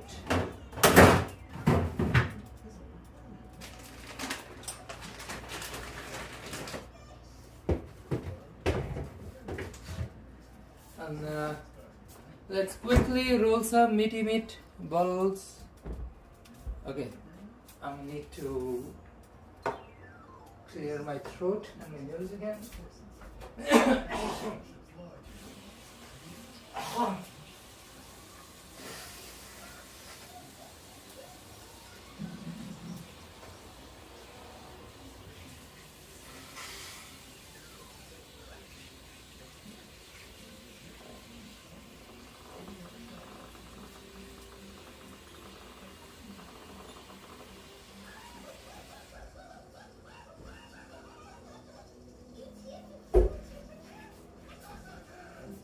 Okay, back again. Okay, we were 20 minutes on the clock for that. Time to make my meaty meatballs. These are done. They can all be washed. You can stay here. And I need a tray.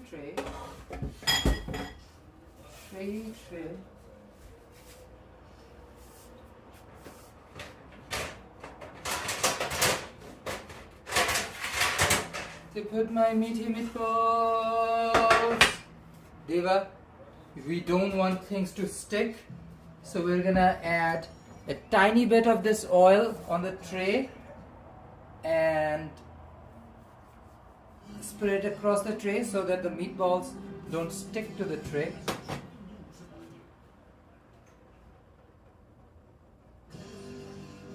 Okay, so you know what, Tanmay, I'm so glad you can finally eat some veg and non-veg. Go crazy, have fun. Like, I understand, like Ramadan was there earlier, so I understand a lot of people had their food practices reversed as well. Same with Tanmay, as Tanmay described. So I hope you are enjoying some delicious food. Okay, Deva, this is my scoop for meatballs or anything that is ball size that I need to shape. Scoop out. My hands are fairly oiled. Okay. Roll them. Rolly roll. Rolly roll, rolly roll, rolly roll away.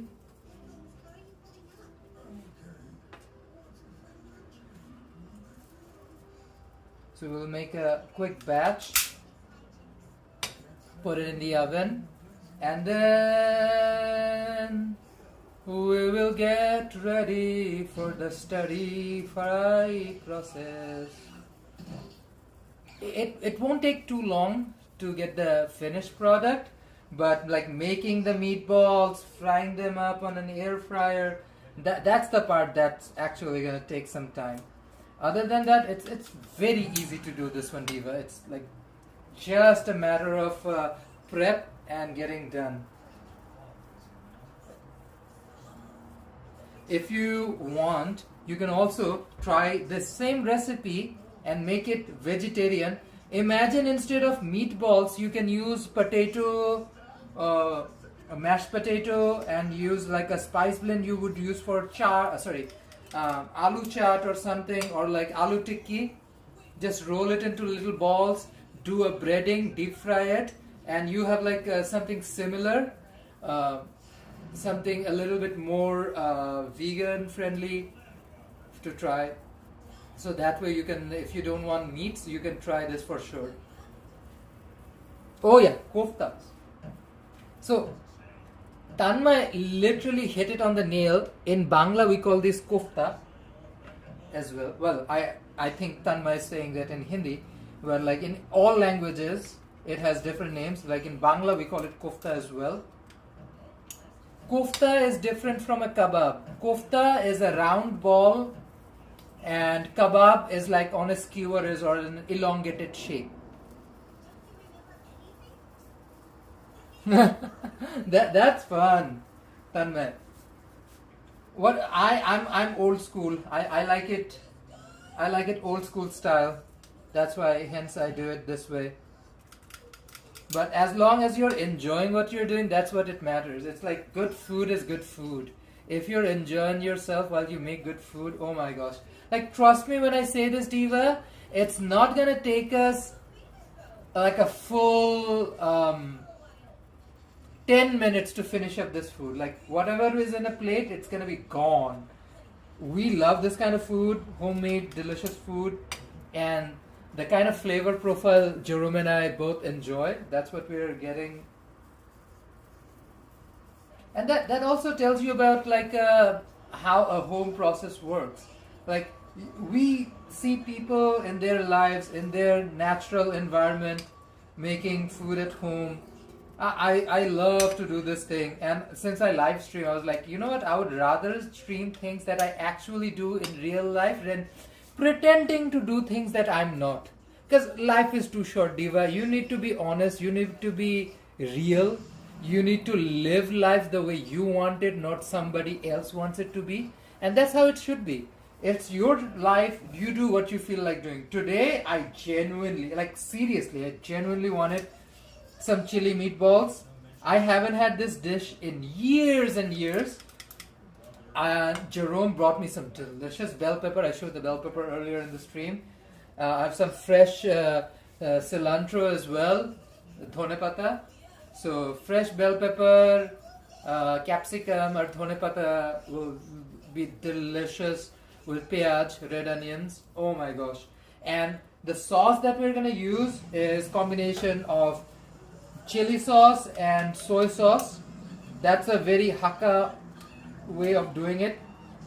And of course, we have discussed the history of Hakka community who immigrated to India, especially in the region of Kolkata, and hence the mix of South Asian spices with Chinese soy sauce and cooking style gave birth to something so unique, so flavorful, so unapologetically spicy. Now there's a YouTube channel I watch called Bong Eats. Bong Eats brought out a Didi from Kolkata.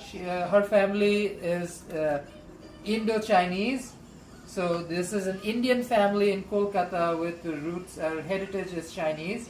And she made charshu chicken. Not charshu chicken. Was it charshu chicken or charshu pork? I think it was charshu chicken. She made a charshu chicken. Oh my gosh. Like doing it in Kolkata and doing it with South Asian spices, the way she did it was beautiful. I forgot the diva's name. Her dad used to own a restaurant, so they have like a existing history, love affair with food. So she was amazing. Like the way she showed the charshu chicken step by step, and to see that it's well and alive still in Bengal, in Kolkata. Oh my gosh. As a Bengali, as a Bangladeshi, like Bengali people have sort of mastered food in their way. It's just so flavorful, so spicy, and yet always leaves you wanting more. That's a very Bengali thing. Like I know all of South Asia makes amazing food, but something about Bengali food I just cannot explain. Even when it comes to Bengali Chinese food, like the recipe I'm doing, you can find a dish like this in Chinese restaurants in Bangladesh, Bangla Chinese restaurants, and in most cases it has evolved to a degree that it tastes more like a Bangladeshi dish than a Chinese dish, for sure. Ooh, Tangra is famous for Deshi Chinese. Ooh, I had no idea. Okay. Is that like I'm not sure what you meant by that, Diva. Is that like a restaurant or people? Because like I know like even places have names that are similar to other things. But yeah, abundance of food in South Asia is what we take pride in. Tangra is famous for this Chinese, yeah. It's simple. It's also kind of meditative if you're doing this at home by yourself, Diva. Okay, I'm gonna check on the rice quick and take a pause from this. Just to make sure she's moving in the right direction. Wash my hands before I actually touch any of that.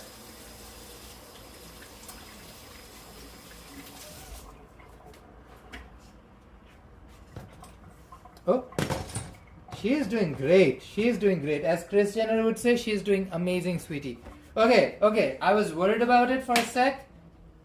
Rice looks amazing. Perfect. Tangra is a place in Kolkata. Ooh, okay. I didn't know.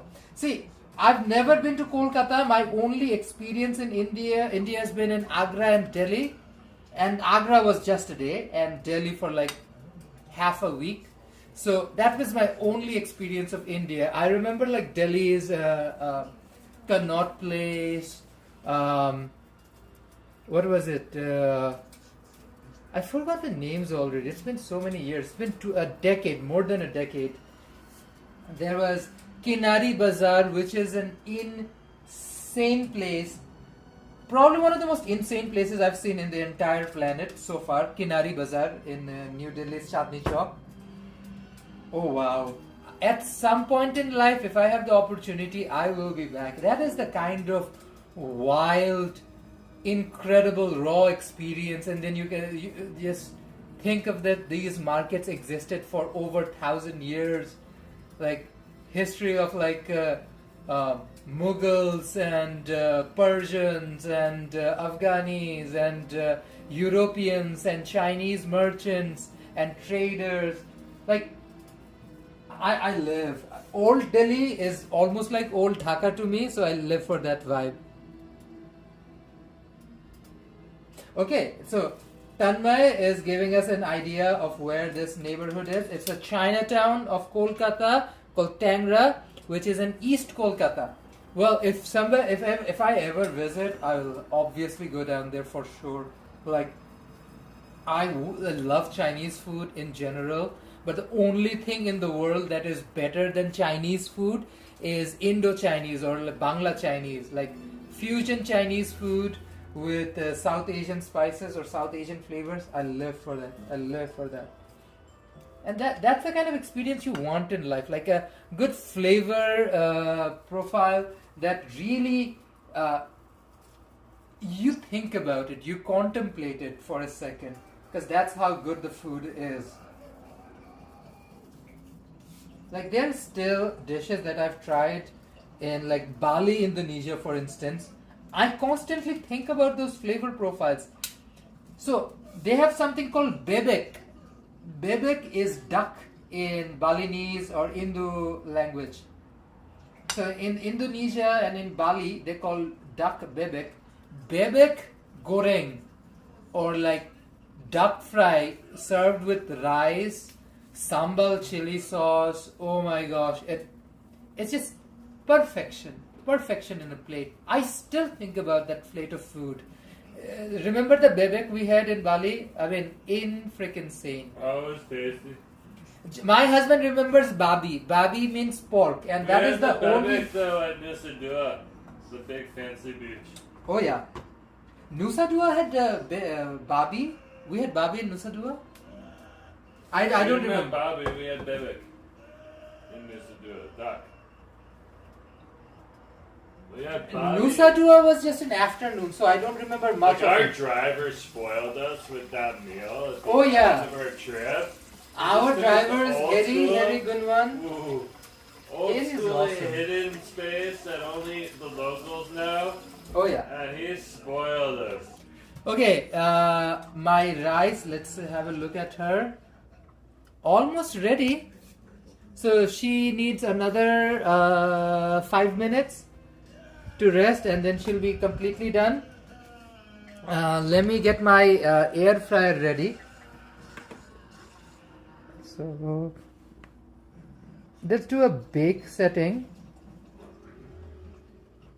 and temperature, I'm going to raise it by 20 and start.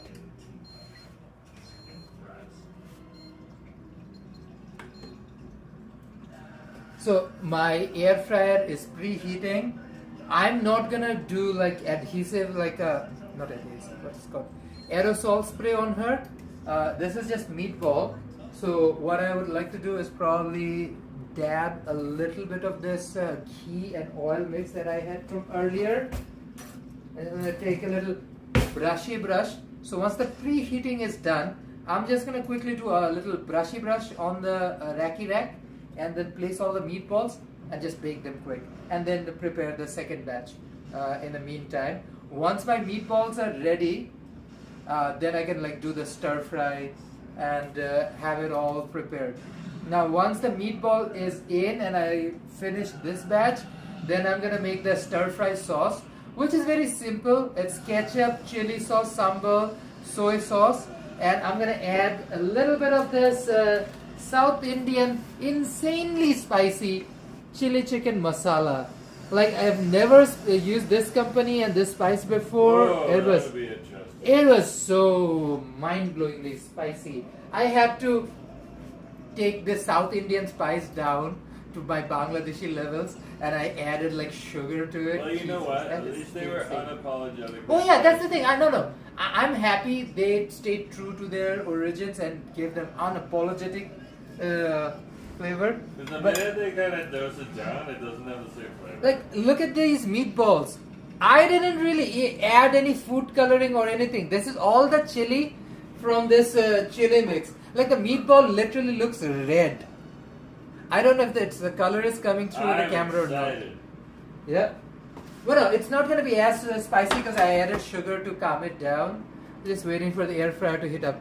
My co-worker is from Kolkata. She used to prepare authentic food for us. I used to prepare Maharashtrian recipes. Oh, I love Maharashtrian. Don't know a lot of Maharashtrian food, if I'm being very honest.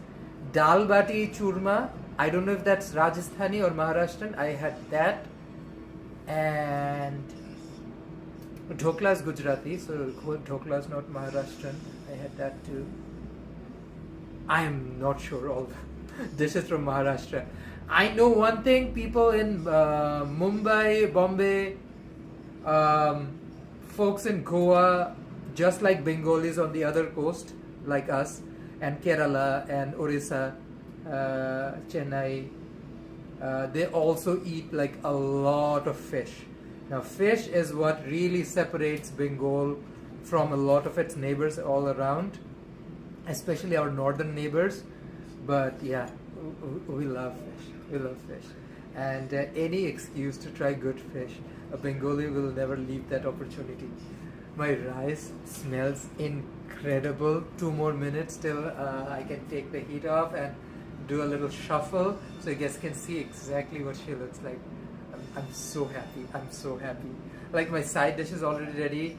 Air fry is getting ready. Then once the meatballs are done, oh yeah, it's gonna be a delicious dinner. Diva, what is your favorite meatball recipe, guys? If you're even watching a recording of this video, put it down in the comments. Okay, she is done preheating. Work, Diva. This is the air fryer. I'm just gonna brush her quick, which is as good as not doing it, I guess. Place them with enough space between them so that the air flows and the meaty balls cook properly.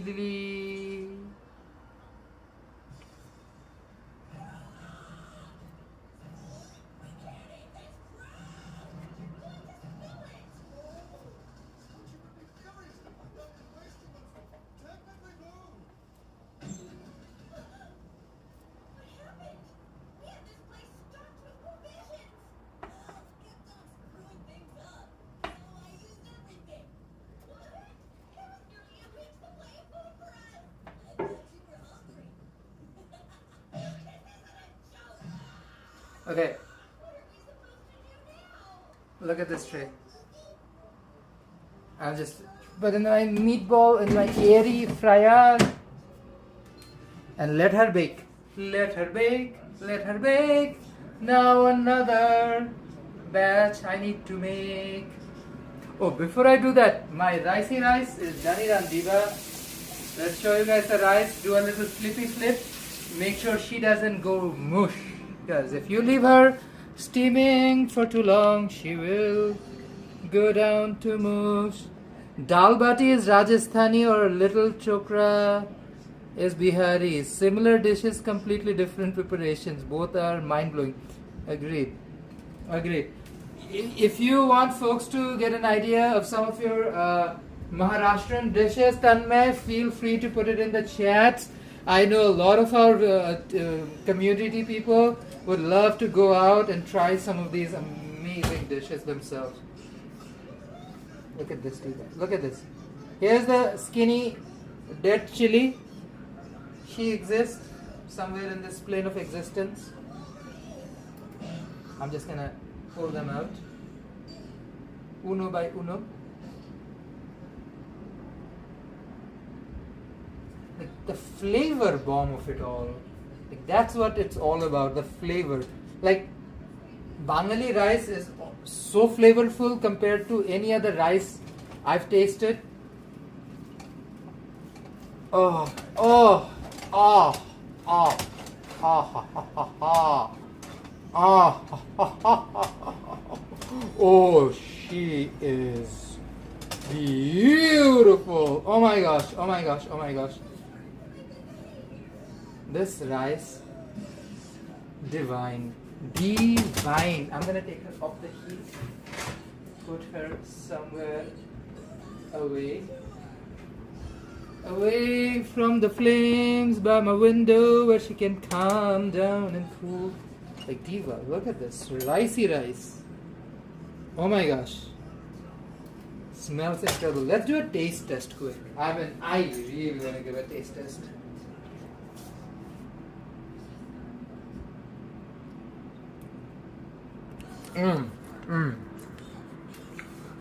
Delicious. Delicious. You can probably just eat this rice as it is. You probably don't even need anything else, Diva. That is mind-blowing good. See, the combination of regular oil with ghee and the interaction of ginger, garlic, onion with green chili, the flavor boost from a biryani spice, and from what did we add addition to it? Like the white pepper? No, not the white pepper I added. Black pepper? No. Bouillon powder. Sorry, bouillon powder. The flavor is beautiful. You get this nice chickeniness from it. The bouillon, amazing, amazing. Try this rice, folks. Super easy to make. Oh my gosh, oh my gosh. Let's continue on the meaty ball. Puran poli, made of soft wheat flour dough stuffed with a sweet filling. Puran of cooked and chana dal and jaggery flavored. Ooh, that almost sounds like a luchi bhaji for me. Because we do luchi, which is like puri, and we just stuff it with the halwa. And let me show you like a good halwa is like Diva. This is a good halwa. This is shujir halwa I made at home. This thing is purely semolina. First roasted in a tablespoon of ghee and just a little bit of cooking oil, and I used like mostly flavored it with cardamom pods, a little bit of cinnamon stick, and that's it. I think I used cloves as well, and for addition flavor I used pistachios and of course kevra and gulab jol. So it's very simple to make, very simple recipe, but it tastes divine. Oh, I think I added safflower to it as well.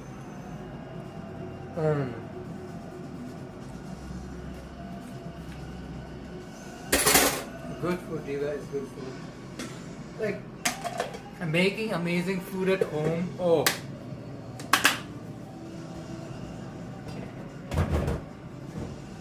Like, it can be the simplest dish, but as long as it has a good flavor. Oh, I just opened to check on the meatballs. They're cooking well, glistening. Around 10 minutes-ish time, we're gonna do a flip around. Let's prepare the rest of the meaty meatballs. Soul curry, refreshing purple hued beverage made from coconut milk and kokum. I don't even know what kokum is. Ooh, sounds amazing. Purple. We call semolina halwa shira in our native town. Yeah. Ooh. Pineapple to it. Oh my gosh, that sounds wonderful. I have never tried any other fruits and vegetables.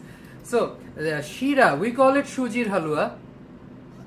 So, yeah, this one is more like a shahi halwa because I used like ghee and not just oil, and I used milk instead of just doing it with purely with water. So, good food, good food. Okay, Diva, let's finish off my meaty balls. I have another batch I need to make and get this over with. Then I can put some of these stuff in the dishwasher. Oof. Good food is making me hungry, and that rice being right there. Oh, Diva. Diva. I would recommend you pour a little bit oil in your hand when you're dealing with like rolling meatballs or something, so that it just doesn't stick to your hands.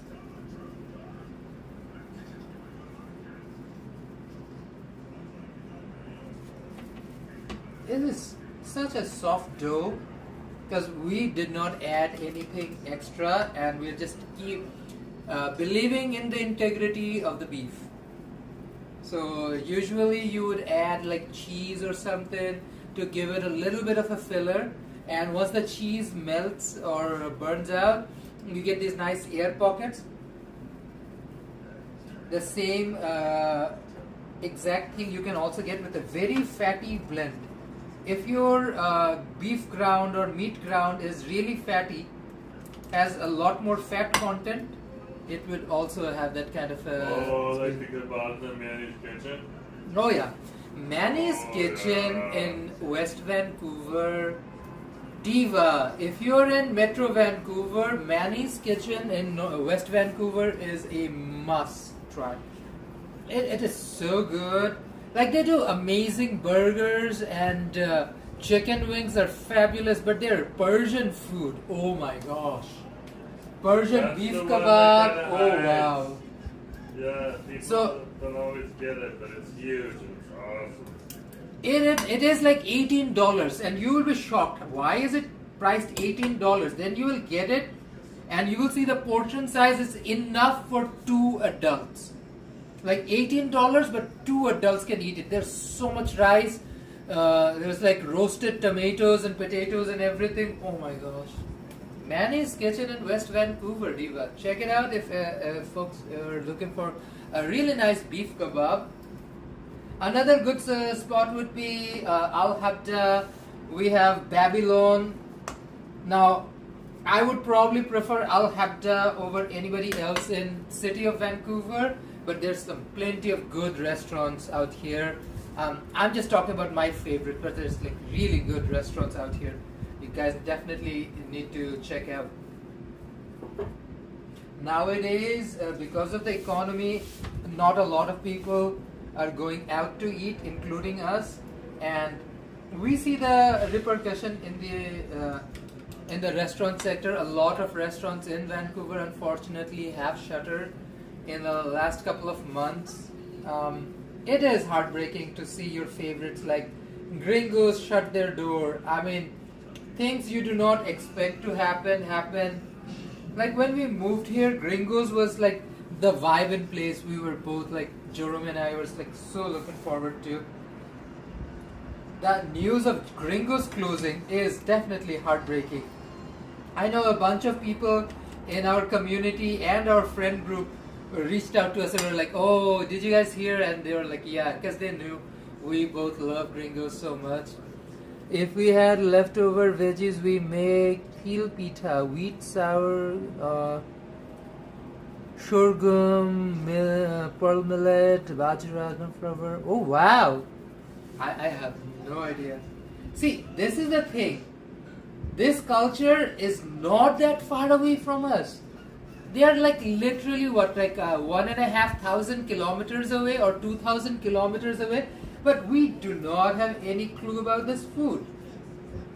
this tells you like there's so much cuisine and thing out there. And for Maharashtrian food, I would say there are way more Tamil and Punjabi, even Bengali restaurants out here in Canada. You don't see Maharashtrian cuisine. Like you don't really see a lot of Maharashtrian, Uttar Pradesh, UP like kind of representation, or like even the northeast of India, like Meghalaya, Assamese food. So these are the kind of food that you don't experience outside. So your perception of Indian food in somewhere in Canada is limited to something either like biryani or like a dosa or like a kebab experience. But Indian cuisine, the country itself is so huge. There are so many different languages, food, culture, and regions. It's just, you cannot encapsulate all of that in just like one Tamil or North Indian style restaurant. It's incredible food, incredible food. I'm almost done rolling the meaty balls. Once this batch is done, we're gonna pop this one in. But look at this, almost done. Tanmay says the dough is soft, but give it a flat, round shape and it'll be stuff. Ooh!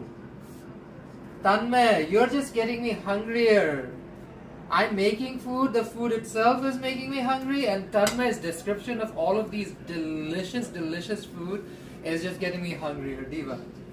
Tanmay, you know the worst part is, I can't find any of this in Vancouver. Like there's Indian restaurants, but none of these Maharashtrian dishes will be available. That is the irony. Like South India and North India has marketed themselves to the rest of the world in a way Western and Central India, Northeast have not. So when you come to a country like Canada, or your entire idea of Indian food will be Tamil, Punjabi or Bengali. And because those are the three biggest ones you can find. I hope we get more. Like that's the thing. As someone who loves and celebrates delicious food, regardless of where it's from, I'm like, I need to try that food. Now all of these things Tanmay just described. Oh my gosh, Tanmay, I cannot wait to try all of these dishes. Sounds incredible. Look at that. We are so done.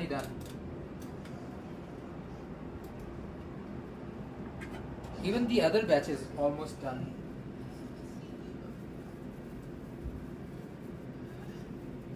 How many did I make? 20 meatballs on that tray, and I have 12, 13, 14, 15. I have 15 meatballs.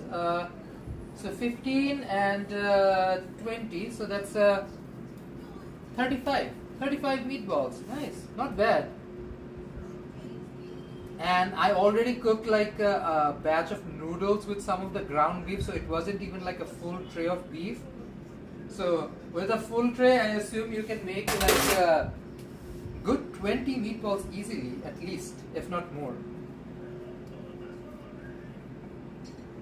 I'm just scraping up all the excess beef.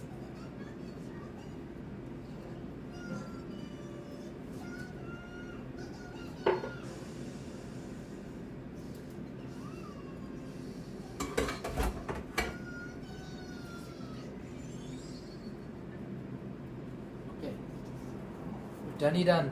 Almost done.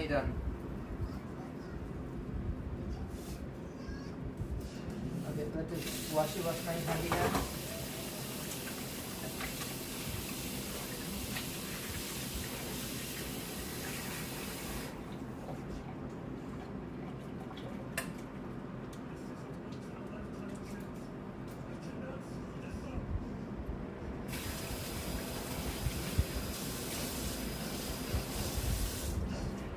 Let's look at the batch that's in the oven. I also need to turn the meaty balls so that the bottom gets some heat. you need to show some love and adoration to the bottom. Bottoms need love and heat too. A good heated bottom is good for humanity and society in general. So never shy away from showing some love to the bottom. Look at these meaty meatballs. Jesus. They're so done. I think this is a little of overkill. Oh, oh, ho, ho, ho.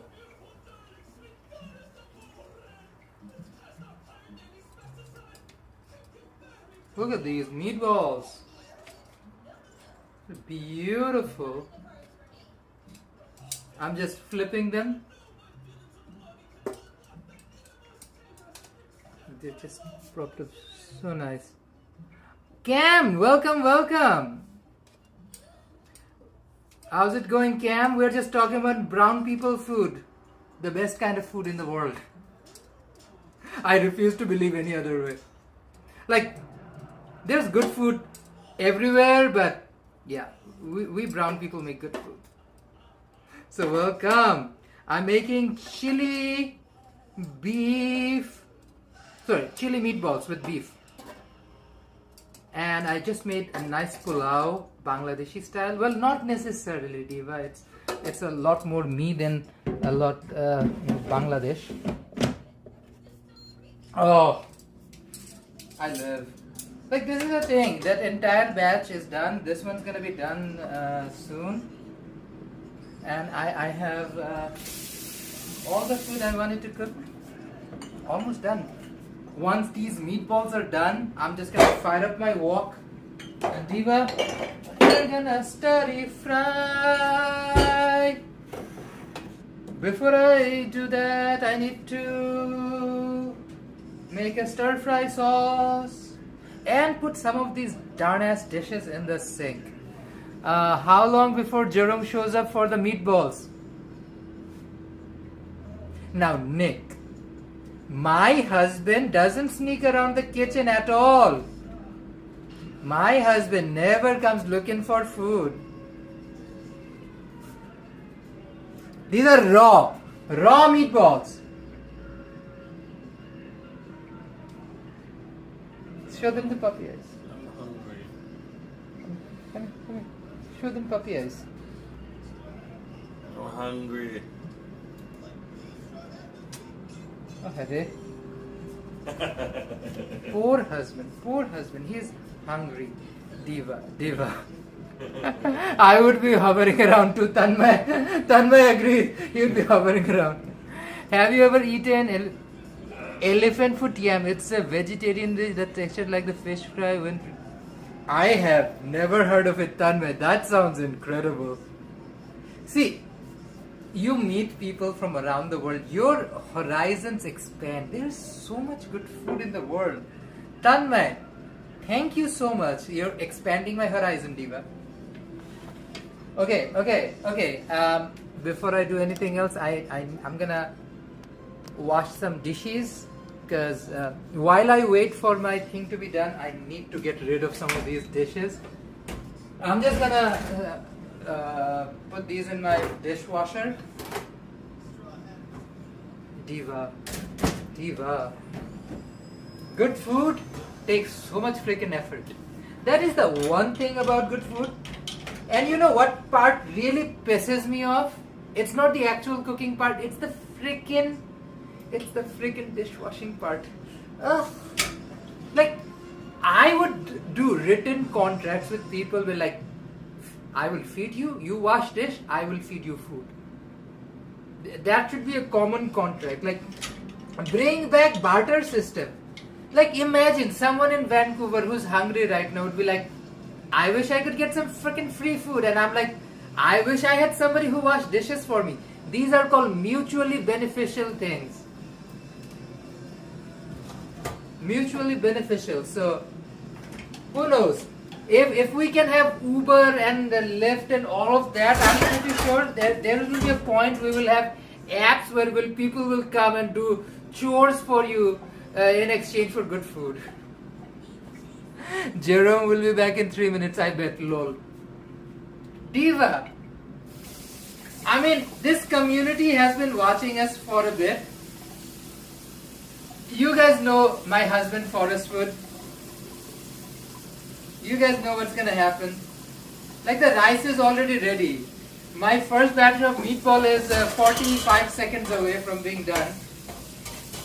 Better freaking believe, the time it's done, he'll be all over the place. But Diva, this is gonna go to meal prep. I have boxes ready, and husband said, "Oh, I can eat rice," because I guilted him because I was making more white people's food, and I was like, I was missing brown people's food, and he's like, "I can eat rice." I'm like, okay, I will make rice for you. And you know what? These meatballs, my husband will actually eat this chili meatball. That's the thing I know about him. So I have to make dishes that are more my husband friendly. Like, we literally created words like Jamai Adur for people like him. Because Jamai is like my husband, needs all the Adur in the world.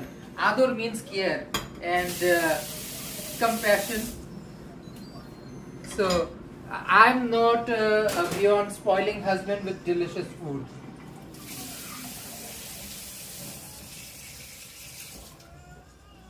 Okay, first batch of meatball is done. I'm just loading my dishwasher quick in a breaky break. Diva. In the name of spice. In the name of spicy spice. I'm just gonna half fill her because, ooh, she can go in there too.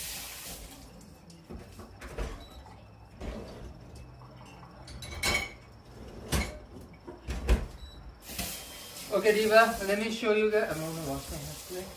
Show you guys what the meatballs look like. It's almost done. Oh my gosh, we have Kiran. Kiran, welcome, welcome. Is there Justin somewhere and I'm not seeing Justin? Justin, if you're there somewhere, hello, Justin.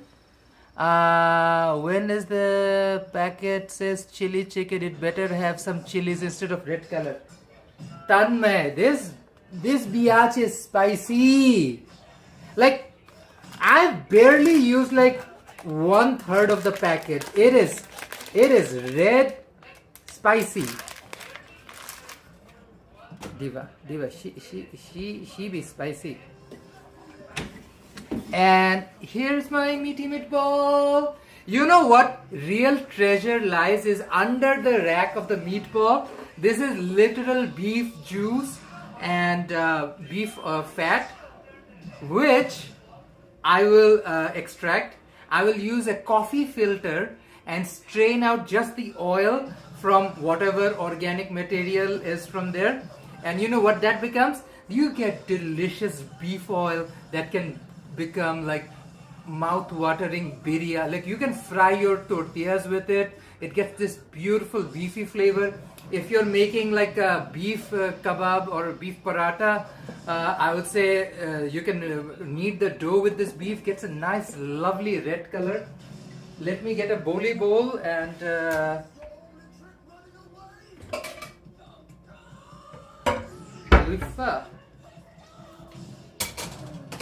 see, we grew up watching this South Asian movie, well, Indian movie to be very specific, called Kabhi Kushi Kabhi Gum. And every time I see Luffy from One Piece saying gum gum, in my mind all I hear is Kabhi Kushi Kabhi Gum Gum. That is what Luffy's done to me. Lynn! I see Lynn in the crowd. Oh my gosh, Lynn, how are you? Diva, I just made meatballs. And these are chili meatballs. So let me take out my meaty volleyballs and put up another batch. And seriously, the liquid gold is under the tray. That's the juice, Diva. Do not miss out on this delicious meatball juice. Like, seriously, that is worth in gold. Okay, I'm just loading my tray.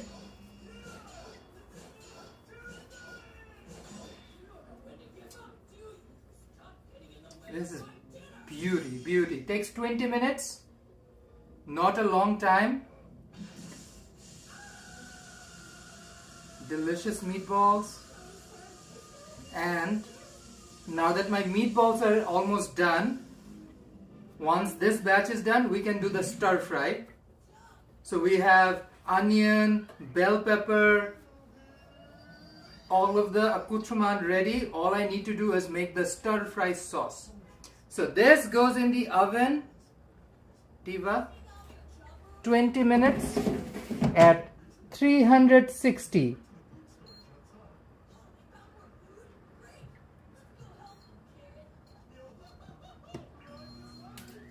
Okay, wash my handy hand.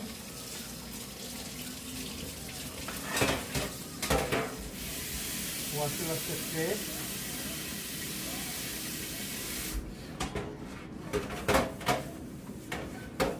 I'm just gonna put some soap on her so she stays clean and sanitizes while we cook everything else.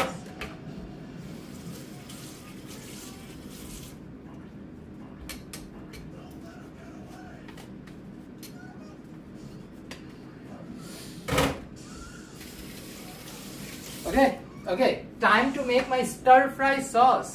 Who else is there? I wish, oh my gosh, I'm so sorry I missed out on some of the chat. I wish I could take a meatball from... I wish I had the technology to give it to you guys through the screen.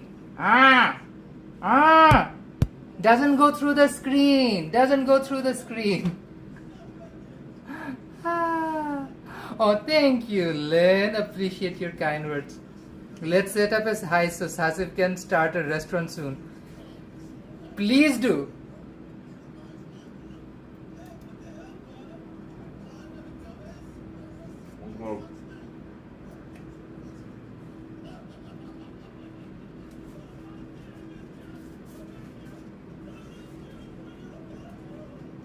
How? Huh? These will be 20 long minutes before I can do the final stir fry to save the rest of these from my husband.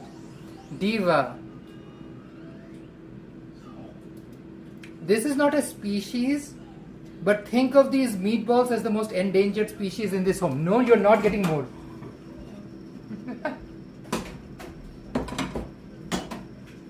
I'm gonna hide these somewhere, slightly away from my husband's reach. Oh,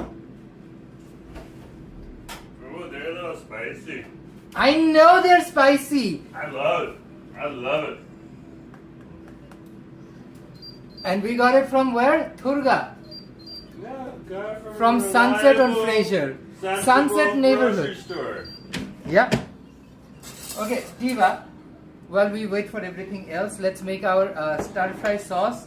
I forgot to put my liquid smoke in the actual meatball, which I wanted to get like smoky flavor, but I know I can achieve something similar-ish with the actual chili stir fry sauce. So let's make our stir fry sauce. Stir fry sauce. Stirry fry. Saucy sauce. Stir fry sauce. Diva, if my husband isn't trying to steal food, that means the food isn't great. I have to make sure my husband is stealing food because the food actually tastes good. This is the spice mix, by the way. We got from Thurga stores. It's a Tamil, South Indian, Sri Lankan grocery store from Sunset on Fraser Sunset on Fraser neighborhood. Look how red this thing is. This is just mostly chili powder, Diva. This is just mostly chili powder with like other spices mixed to it. Like, look at this. This is insanity. I'm gonna save the rest of it in a little container.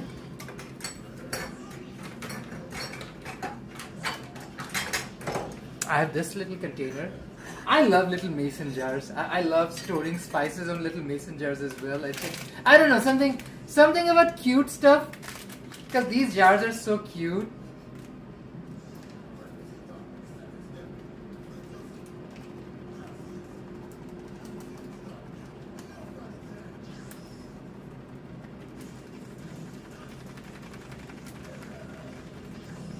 Oh, I'm getting sneezy. Oh, I thought I was gonna sneeze. Ooh, that was a close one. But right now I have this feeling that you get when you're not properly sneezed and you feel like you wanna sneeze but it's not there. It's a half-ass sneeze. You know what this will do, by the way, folks? This spice mix will be an amazing addition to a really spicy instant noodle or ramen if you're making at home. Eva, trust. Like, add this with soy sauce, with like chili ketchup. Oh, this would taste so good.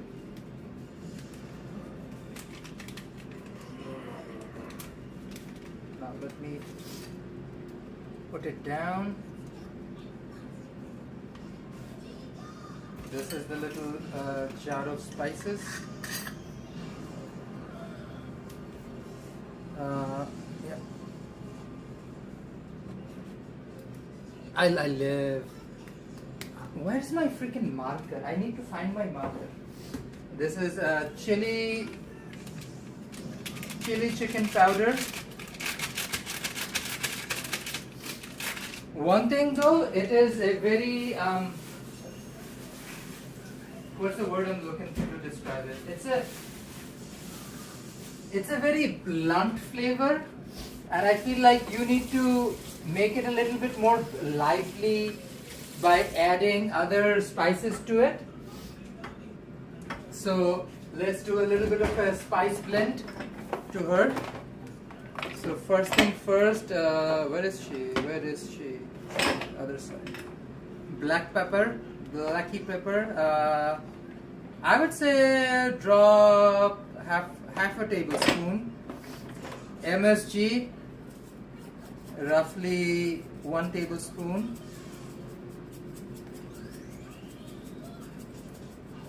The more the merrier. I live for MSG. Lemongrass powder, roughly half a teaspoon.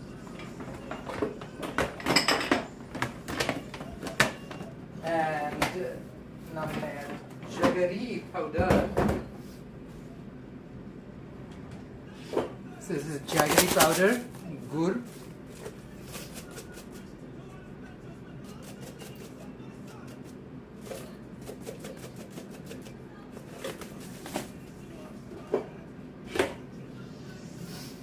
Mix this up. And now I'm gonna add the wet ingredients to this mix, because this is a chili meatball stir fry. These are all the dry spices. I'm gonna use damdak for the stir fry part, because that's a very different soy sauce flavor. Oh, bye bye, good damdak. You were of good service. Another bottle down. I go through damdak because that's like my favorite soy sauce to go through. Here's ketchup mayonnaise. It's a dark soy sauce, Indo Malay. It's sweeter than dark soy sauce, I would say. So if you wanna get this flavor profile, you need to add a little bit more molasses or like brown sugar to your dark soy sauce to make it more like ketchup mayonnaise. It's ketchup mayonnaise project. The spices mixed with corn flour, maida for Indian, Chinese fried tempura chicken. Ooh, Tanmay, that sounds incredible. You know what I would say? Use tapioca flour, which is more Taiwanese style, but you will get such a nice texture from it. I don't know if tapioca flour is widely available or not. Because we have such a big Chinese, Southeast Asian, Taiwanese community, Tapioca flour is widely available here in Canada, especially over at the west coast. We don't have an issue finding it, but like the same recipe with tapioca flour tanme, it's going to make it so much better, trust and believe. But thank you for the amazing recommendation. Okay, Diva, ketchup, roughly quarter cup. We need a chili, so I'm going to leave it there. This is chili garlic paste.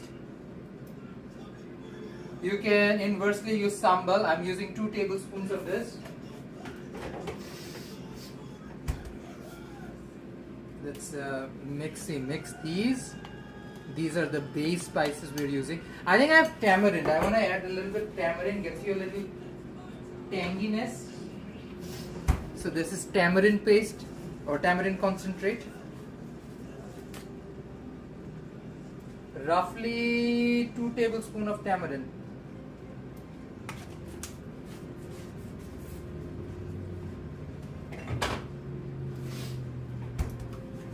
And I believe this is pretty good to go.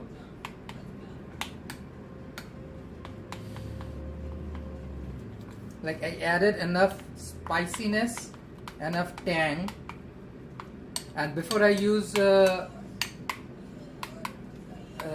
liquid smoke, which I know will give it a distinct spicy flavor. Look how red this look.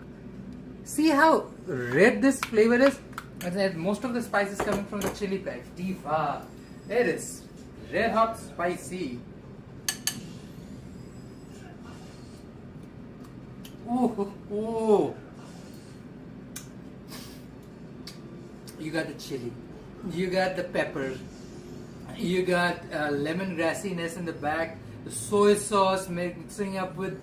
Ooh, it is spicy, mama. The heat is rising. I'm gonna calm her down with some honey. So 2 tablespoons of honey. But she tastes so good, especially with the nice tamarind paste. Tamarind with molasses adds this delicious flavor profile to it. Oh my gosh. Oh my gosh. Okay, and the final thing, 2 drops of liquid smoke to give it a very smoky wok fried flavor inside a freaking apartment. You do what you gotta do, Diva. Good food takes some effort. 2 droppies, and I have 2 drops.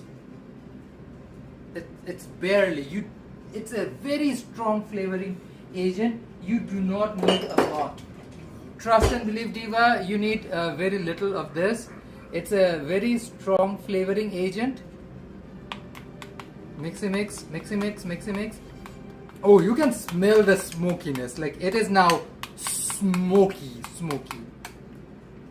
Okay, this is exactly where I want it to be. Let me get things ready.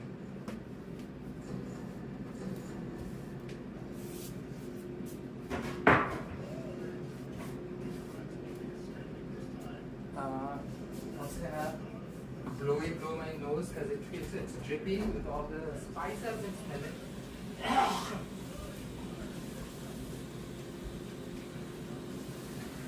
Where do you hide it?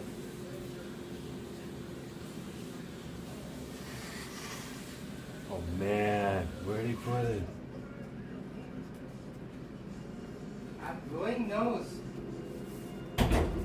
Gotta go.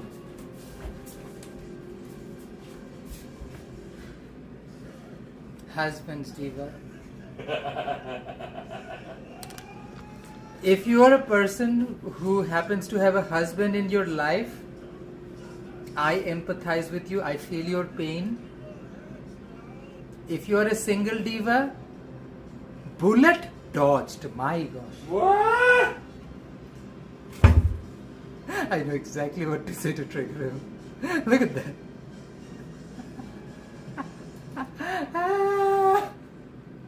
My husband. I live. Ooh, let's see what the second batch looks like. Ooh, she is halfway through. Fierce. Let's flip these.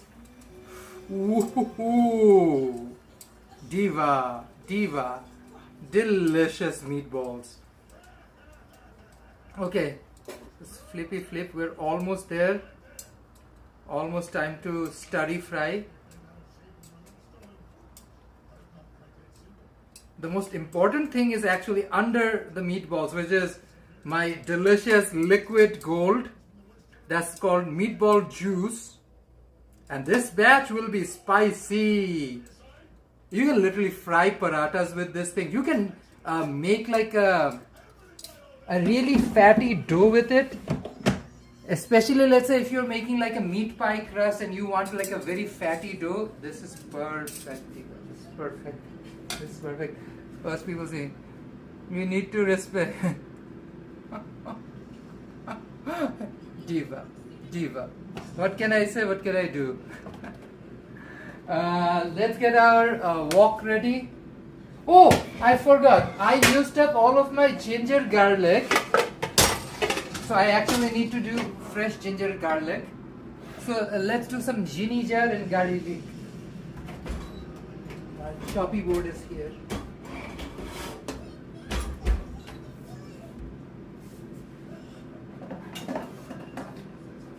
So I'm not mad at it because I would rather use up ingredients than have them kicking around. That reminds me, I might actually have some from the other day, or did I use all of it up? I remember I had some left. I guess I'm just dreaming.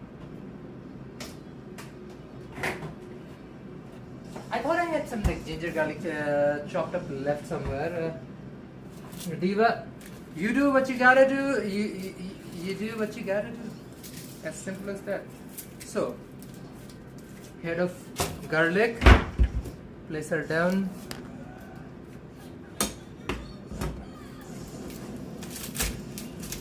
Pressy press. Pressy press until you reach the precipice. Diva, ba. I know I can do garlic better, but for some reason I like taking my sweet time playing with my garlic. I love this flavor that much. I don't know why. I wasn't always the biggest garlic fan, and now I can't imagine food without garlic. Yeah, I have fresh ginger and garlic, Tanmay. That's exactly what I'm doing. The thing is, I had some extra and I was like, why do I have some extra kicking around? So I just sauteed it and put it in my meatballs. Then I realized, oh yeah, I had extra because I needed to stir fry with it. Diva. Children, let that be a learning lesson. Don't do enough of the green. When you do too much of the green and this is what happens. Your memory goes to mush. Memory goes to mush. Now, Cam, I'm not gonna think less of you because you don't like ginger. You just happen to be one of those weirdos who doesn't like ginger. I'm just kidding. Like, I wasn't always the biggest fan of garlic, and I now can't imagine life without garlic. It's all about flavors. Like, when you think of something iconic, like say Hainanese chicken with chicken rice, it's a Hong Kong sweetheart. I cannot imagine it without that delicious ginger flavored rice. It is all about flavor and profile. Like, you can cook your favorite desi food and try not put in ginger in it, you will see it just doesn't work out. It feels very odd. When you make a dish and you leave out ginger and only use garlic and onion, it just, in Bangla we'll say something like nengta lagi. It just, something's missing. And that's the tea. That's like my honest answer. But again, it depends on people. Like, I tried ginger tea. I like my own ginger tea, but when I bought store-bought ginger tea, did not like it. I like my own homemade ginger tea more. Yes, I have been drinking ginger tea. Oh, Christine, You know, husband had a little bit of a cough yesterday. If you guys watched Jerome's Munchy Monday live stream, did you guys notice he was coughing? I was not happy with that. So when he got back home, I made him a ginger and mint tea. It's a very simple tea, Diva. It's basically ginger, mint, a pinch of salt, lemon juice, a dash of honey, and some cloves. Cloves also soothe your throat, and of course fresh ginger. I just brewed it, nothing else. I didn't add any tea bags or anything, just the fresh spices and herbs. And I haven't heard him cough yet. Husband, how does your throat feel since you had the tea yesterday? Much better. See, much better. And again, we grew up in South Asia, drinking karhas and all sorts of like, what do we call it in Bangla? All sorts of kora. We call it kora, as in like like a harsh tea, as that literally translates to a harsh tea, kora. So a karha or a kora is the kind of teas we would brew in South Asia when people get ill. And different spices and herbs have different things. Now, as a grown-up, when I do research, I learn about things like terpenes. Terpenes, people who do green are aware of what terpenes are. Terpenes are natural oils and what's the word I'm looking for? These natural ingredients that are in a lot of food. Like mint has a lot of humulene and mycene and linalool, which are all like natural terpenes that are like anti-inflammatory, healing, more resting and relaxing. So pepper has chirophyllene, which is more active, more upbeat. Pine cones and cloves have chirophyllene. So each terpene does its job, Diva. Gives you like this overall experience that not only battles all of these illnesses and stuff, but are also like nature's way of trying to regulate your body. So all of these things that your body needs are already present in nature. It's just how you deal with it. Well, I'm sorry, I missed out on the chats for a second. Yeah, ginger and mint are a good match to beat cold. I agree. It's okay. My brown parents already think less of me for it.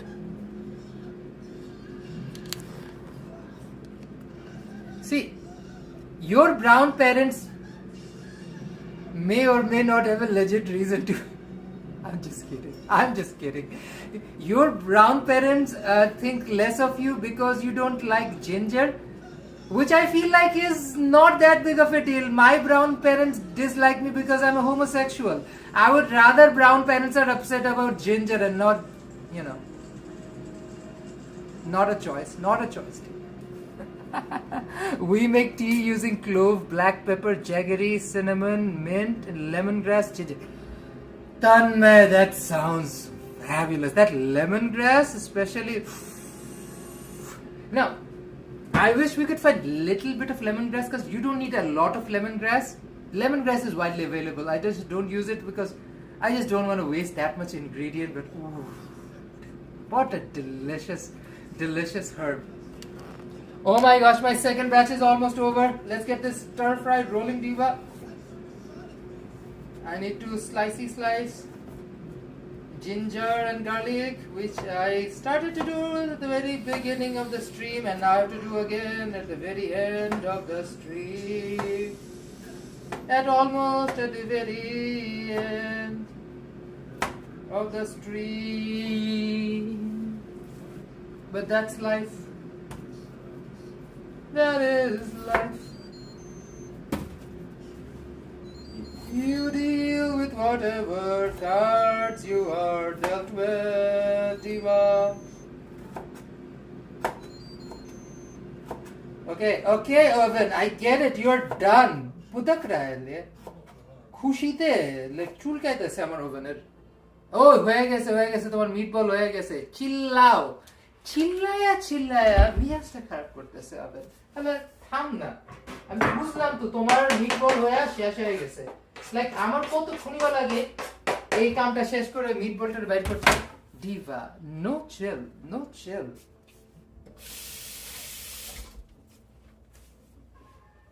okay, let's do the final bit. Chop this off and then freaking do my stir fry, cause diva meatballs are done. Let me merge the two colonies, the two batches of meaty ball, and do something even more important while at it, which is preserve my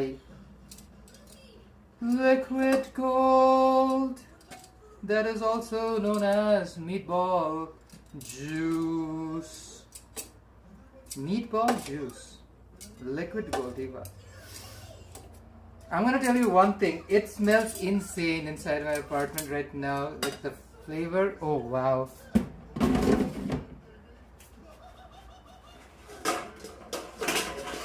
Tanmay is making me hungry right now, diva. Every time Tanmay comes to the stream, he talks like, see, great minds think alike. Tanmay always knows exactly the kind of food and stuff like we are vibe with here, diva. I live. Thank you so much for joining, Tanmay.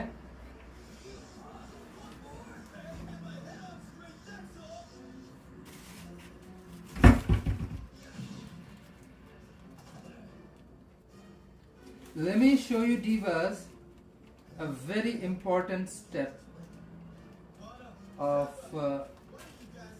this process. I'm trying to grab one, giving multiple.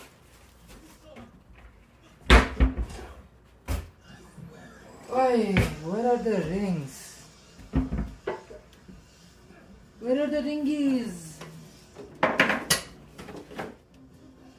Somewhere else. Anyways, let's make it easy. Diva, this is a coffee filter. You take a funny funnel. Take the funny funnel like this. Put your coffee filter around it. Make sure there's excess coffee filter around the thing and it's not getting dunked in it. Then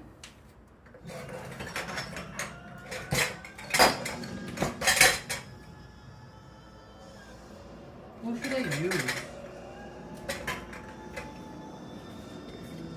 Then I'm gonna use something like this.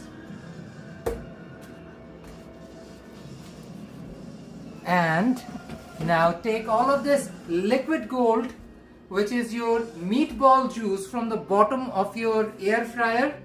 Diva, put it through this filter and you have liquid gold. It is literally like one of the best ingredients you can have in your kitchen is this liquid gold. Meatball juice. Trust and believe. Trust and believe. I do not take my meatball load lightly, diva. This is pretty iconic. Look at drippy drip, drippy drip, drippy drip.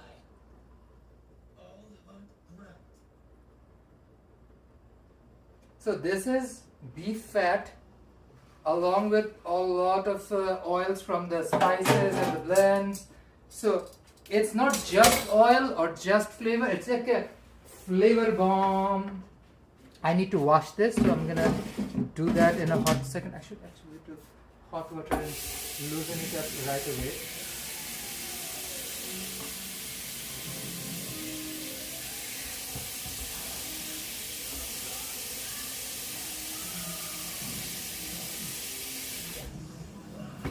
So hot water on my air fryer. I'm gonna air fry this for like 5 minutes, which will loosen up all the grub that's there, and you're left with some deliciousness. Look at this, diva. This is what we're looking for. This is your meatball juice. This is like liquid gold. Oh my gosh, Maria, welcome, welcome. How are you doing? I'm just teasing you with interesting recipes. Diva. What can I say? Don't worry about old people. Old people are always depressed about something. Especially like South Asian boomers are the worst. Jesus Christ. South Asian boomers are the worst. Trust me. Don't even worry about it. Okay, I'm gonna let this happen somewhere and set up. Oh, I need to finish choppy chop before I can set up my stir fry.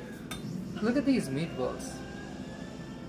Oh, smells amazing. We made it from scratch. We marinated it. We baked it. Now I'm gonna chop some ginger and garlic, and then we can do the final phase of it, stir fry. I even have my stir fry sauce ready. So everything is ready for the final stage. I have the rest of the veggies. The two most important aspect of it, red onion and bell pepper, both ready. So Diva, let's get this done. Let's get this done. It's 8:30. Jesus Christ! It took a hot second to make. I'm not mad about it. It's just it is what it is. I really did forget that I had all of that extra ginger and garlic for the stir fry part.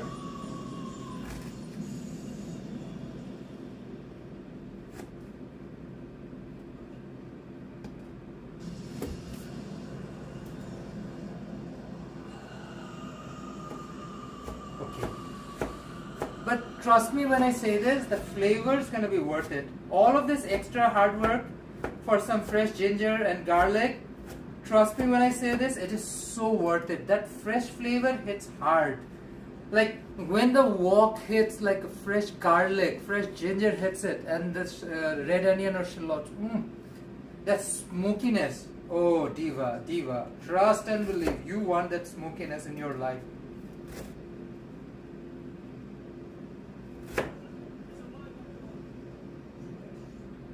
The thing is, I'm also like thinking about things in my head, talking to you guys and doing this and keeping an eye on everything around me.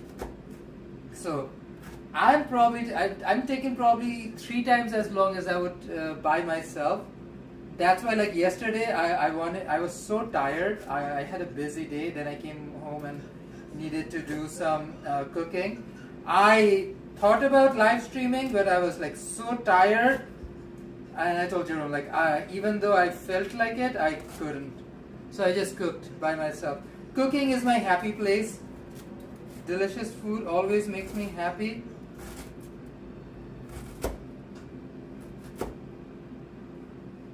So today I thought, like, no excuses. If I have the opportunity today, I will just shoot out a stream and do some cooking.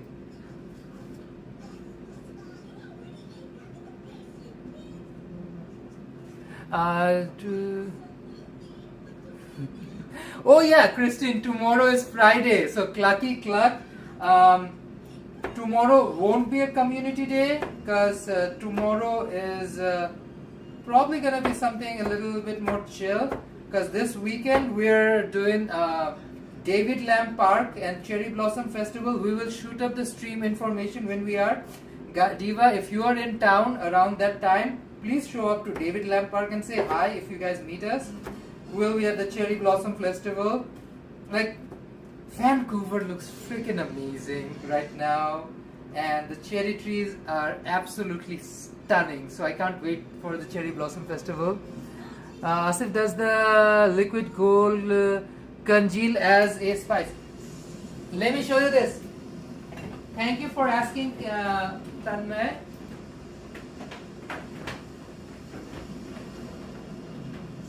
This is liquid gold from a previous recipe from the fridge.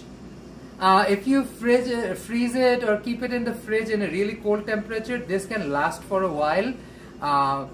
The reason I am doing the coffee filter refining, just to get the, what's the word I'm looking for? bionic, like organic living things, anything that might possibly be alive or can have any bacteria in it out of it. So just oil. So the just oil part of it stays good for a while, but trust me, I have kept this thing without straining, and it went bad fast. So straining allows to remove any organic element like pieces of beef and whatnot, so that what you're left with is just the oil. And this is like perfect. Like if you love Mexican food, if you want to fry up your parathas or your tortillas, this is perfection. Even if, let's say, if you're making aloo paratha and you're gonna serve it, if you're if you're not a vegan person like me, then this goes well with any frying parathas. This is like perfection. This is, instead of like using dalda or like vanaspati, this is the kind of like a fat alternative you can have at home. Also, Diva, you literally spend money buying that beef, and you spend money making this recipe. Now you have extra beef fat. See? It's a win-win situation.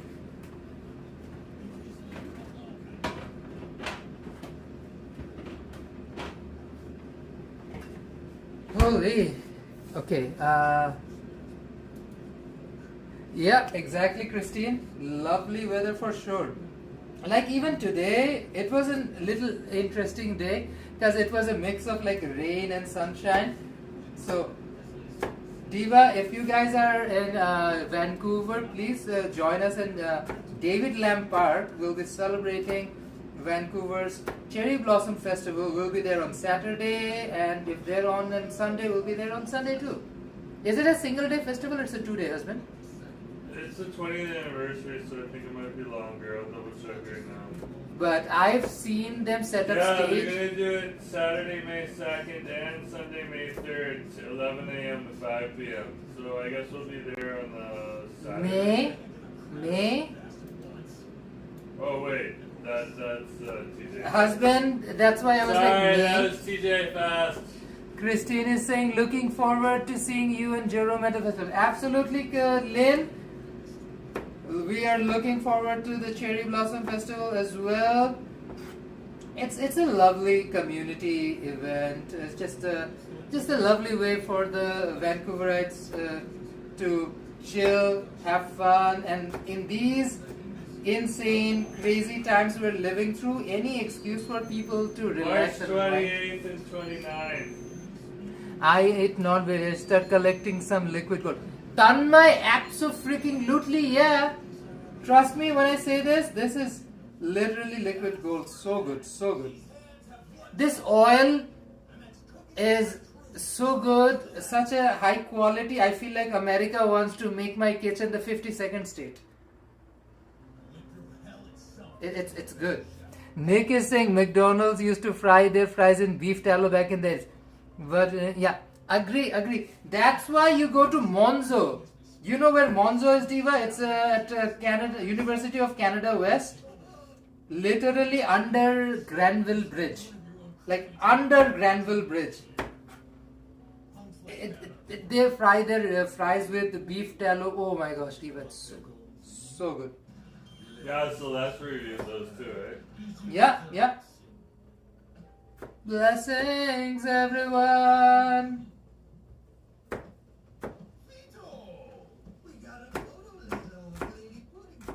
I'm just intrigued by the fact that Destiny wanted me to chop ginger and garlic first thing in the live stream and almost by the end of it. So I'm doing both.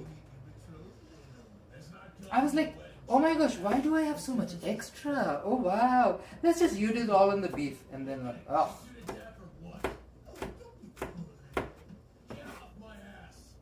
Also, I can tell my energy levels slowing down. I'm getting tired. I had a busy day today.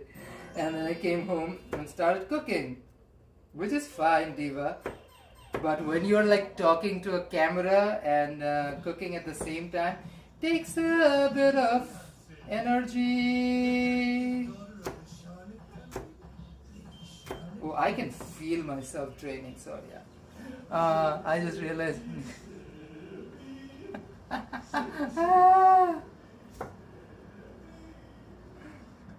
See, Nick is an enigma, and we literally celebrate Nick in our channel. Like, who else is gonna laugh at a ball joke, or like if we make a reference to something like cucumbers or carrots? Nick appreciates things that not a lot of people in the world appreciate. Carrots and cucumbers, Diva. Now, I don't want to force people to enjoy carrots and cucumbers. Maybe you're born this way. Maybe you're born somebody who doesn't like carrots or cucumbers.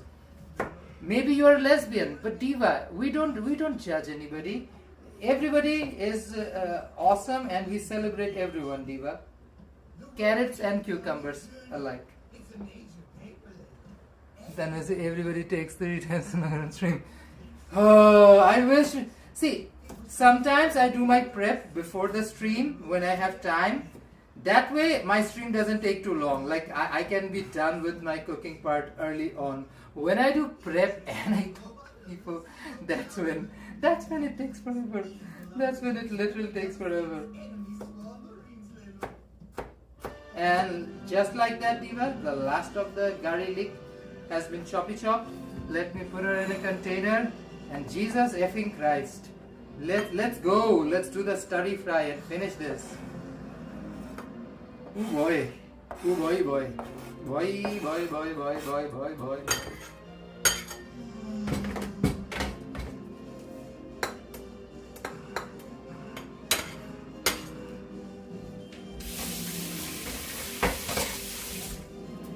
Okay, Diva. Everything else is set. Time for the stir fry. Stir fry. You're a fry full of stir. You're a fry full of stir.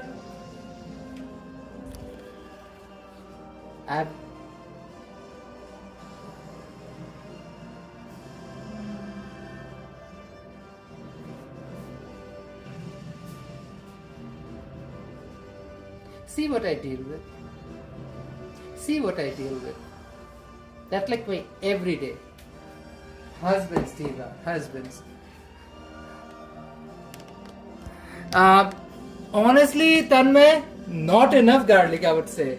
I can use more garlic. I love me some garlic. Trust when I say this. Puppy eyes and pouty face. Christine, exactly. Puppy eyes and pouty face. Okay, I'm heating up my pan. Ooh, Diva, it took its sweet time. Let's move the rice away from the cold because she's chilled enough. And move this one away as well.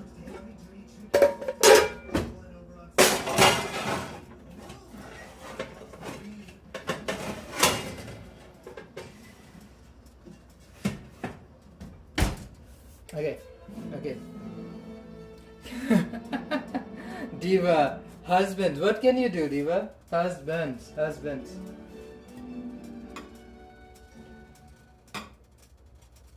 So my pan is getting ready. She's starting to smoke. And open the window. I get some air in. Like stir fry time is when you need a lot of air. Diva, this is the final stage. This is the end.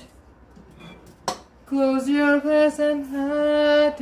I won't probably use all of it, Tanmay. I'm gonna use half of it because there is like, I would say roughly 6 tablespoons. I need 3 tablespoons. So not all of it. And for this one, I want the red color. I do have green fresh chilies, but I'm gonna use my chili in brine because I want that red color in my chili. This is the end. And count to 10.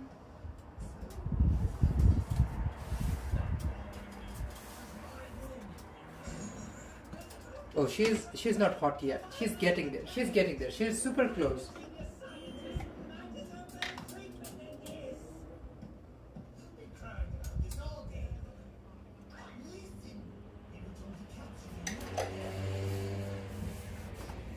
Put the chili and brine away. Chili and brine away. Yes, Queen Slay. My food is ready, babe. Almost.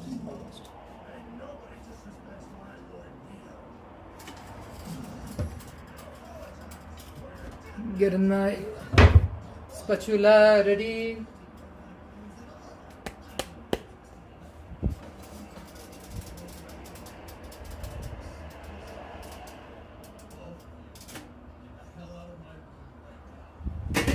Okay, she's getting hot, she's getting angry. So I'm gonna start off with this oil. This is the ghee and cooking oil combo we had for the meatballs earlier. This was extra. I usually would never put ghee on a stir fry, but I did not want to waste this oil. So I just was like,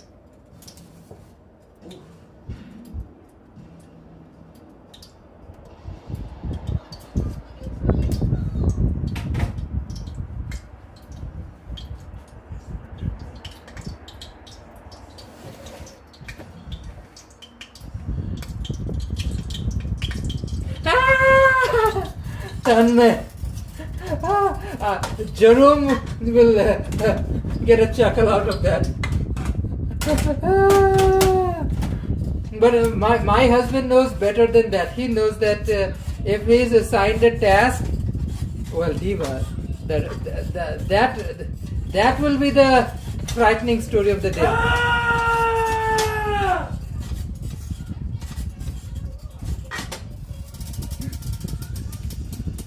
Okay, this thing decently hot. You can feel it, Diva. So, as I do with any other Bangladeshi dish, when I want things to be insanely spicy, drop the chili first.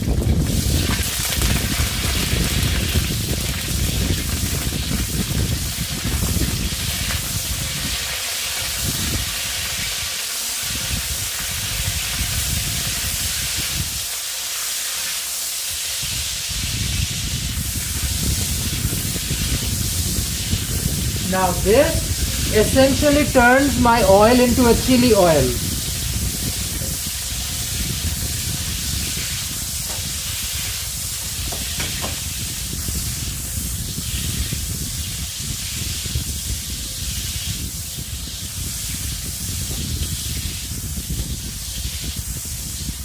Be mindful, chilies can explode.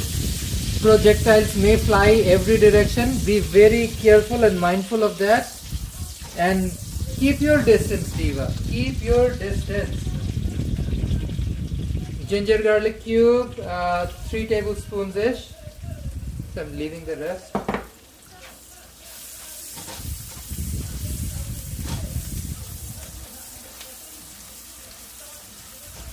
Oh, Diva. Diva, this smells in freaking sane, Diva. This smells in freaking sane.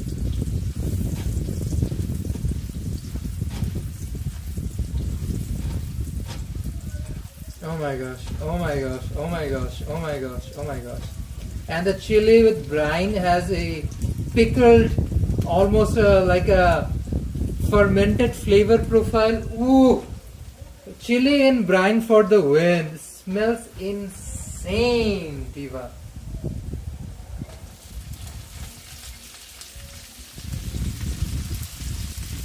Drop in my ready red onion. Ready red onion.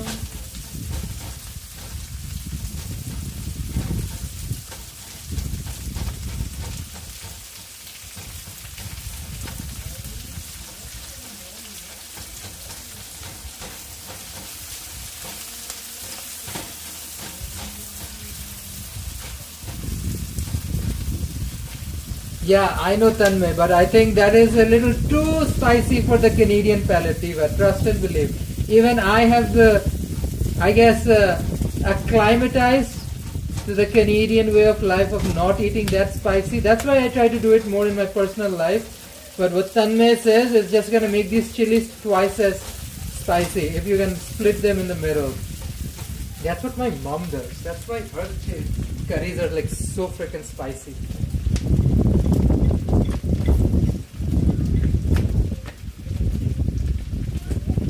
Now this is the base for a South Asian chili anything. Chicken, fish, beef, tofu, paneer. You can make chili paneer. Like you can replace the meatballs with paneer and do like a chili paneer. But I would say you should coat and deep fry the paneer before you do like something like this. I've seen plenty of chili paneer recipes online, so they are available. Super easy to do. Like if your family is like vegan or something, or if you have a friend or somebody, you can easily turn it to a paneer or like a tofu version too. Whatever makes life easy, Diva. It's like enjoy and celebrate food, because that's what it's all about. Enjoying and celebrating good food. Nah, that's not an option, Tanmay. I need more flavor of chili with more chili, but I don't need the heat of all the chili with all the things. Diva, now it's time for the saucy sauce. Before I drop the meatballs in it.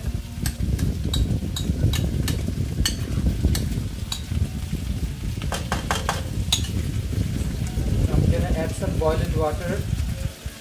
But this is not so boiling anymore.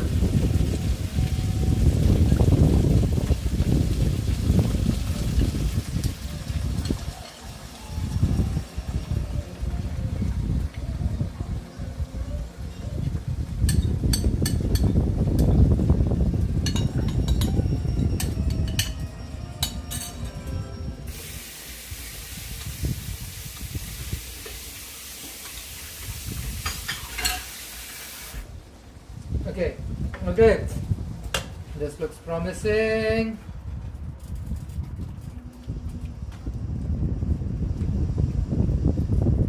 Smells amazing. Now, before I add the meatballs, I want to do a little taste test and figure out what it tastes like.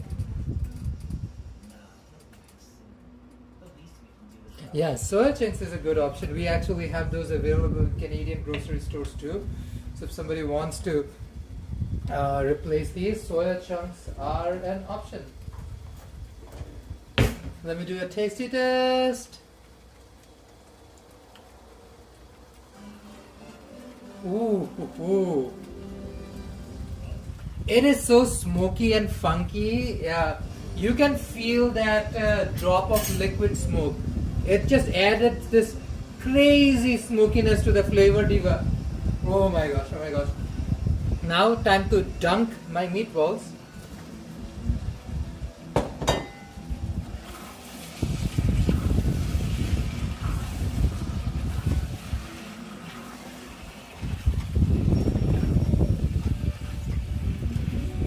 See, the meatballs have absorbed most of the extra water we put in there.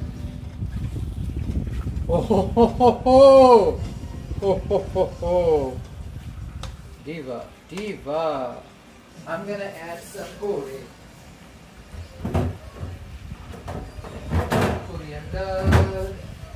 coriander, andar bahar, coriander. Diva, Diva, Diva.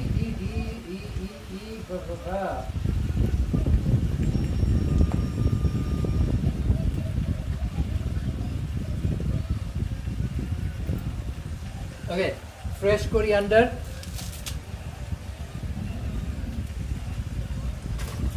Scissors.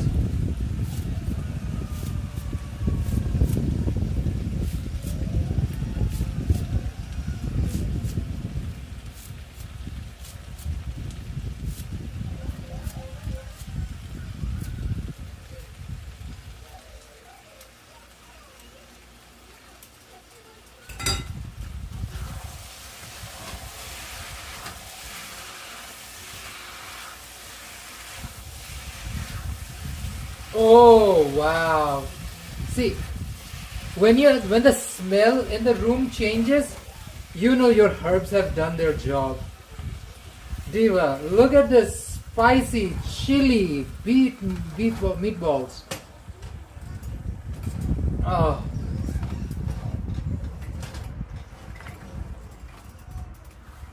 Oh my gosh, oh my gosh. Let me prepare. Well, my plates are ready.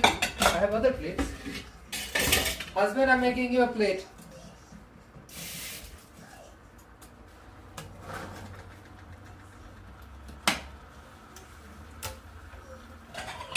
So let's plate up a plate for Jerome. Grab some ricey rice. Making a plate for you.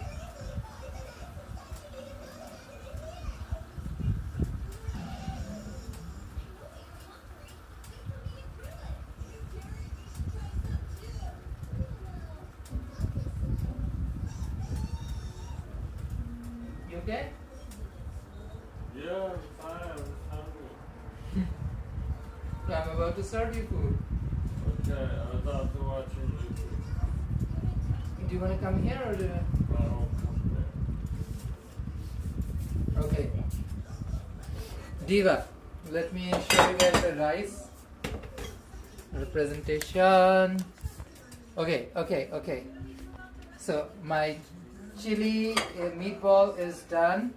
And here's the rice. Husband will get a 50 serving of meatballs.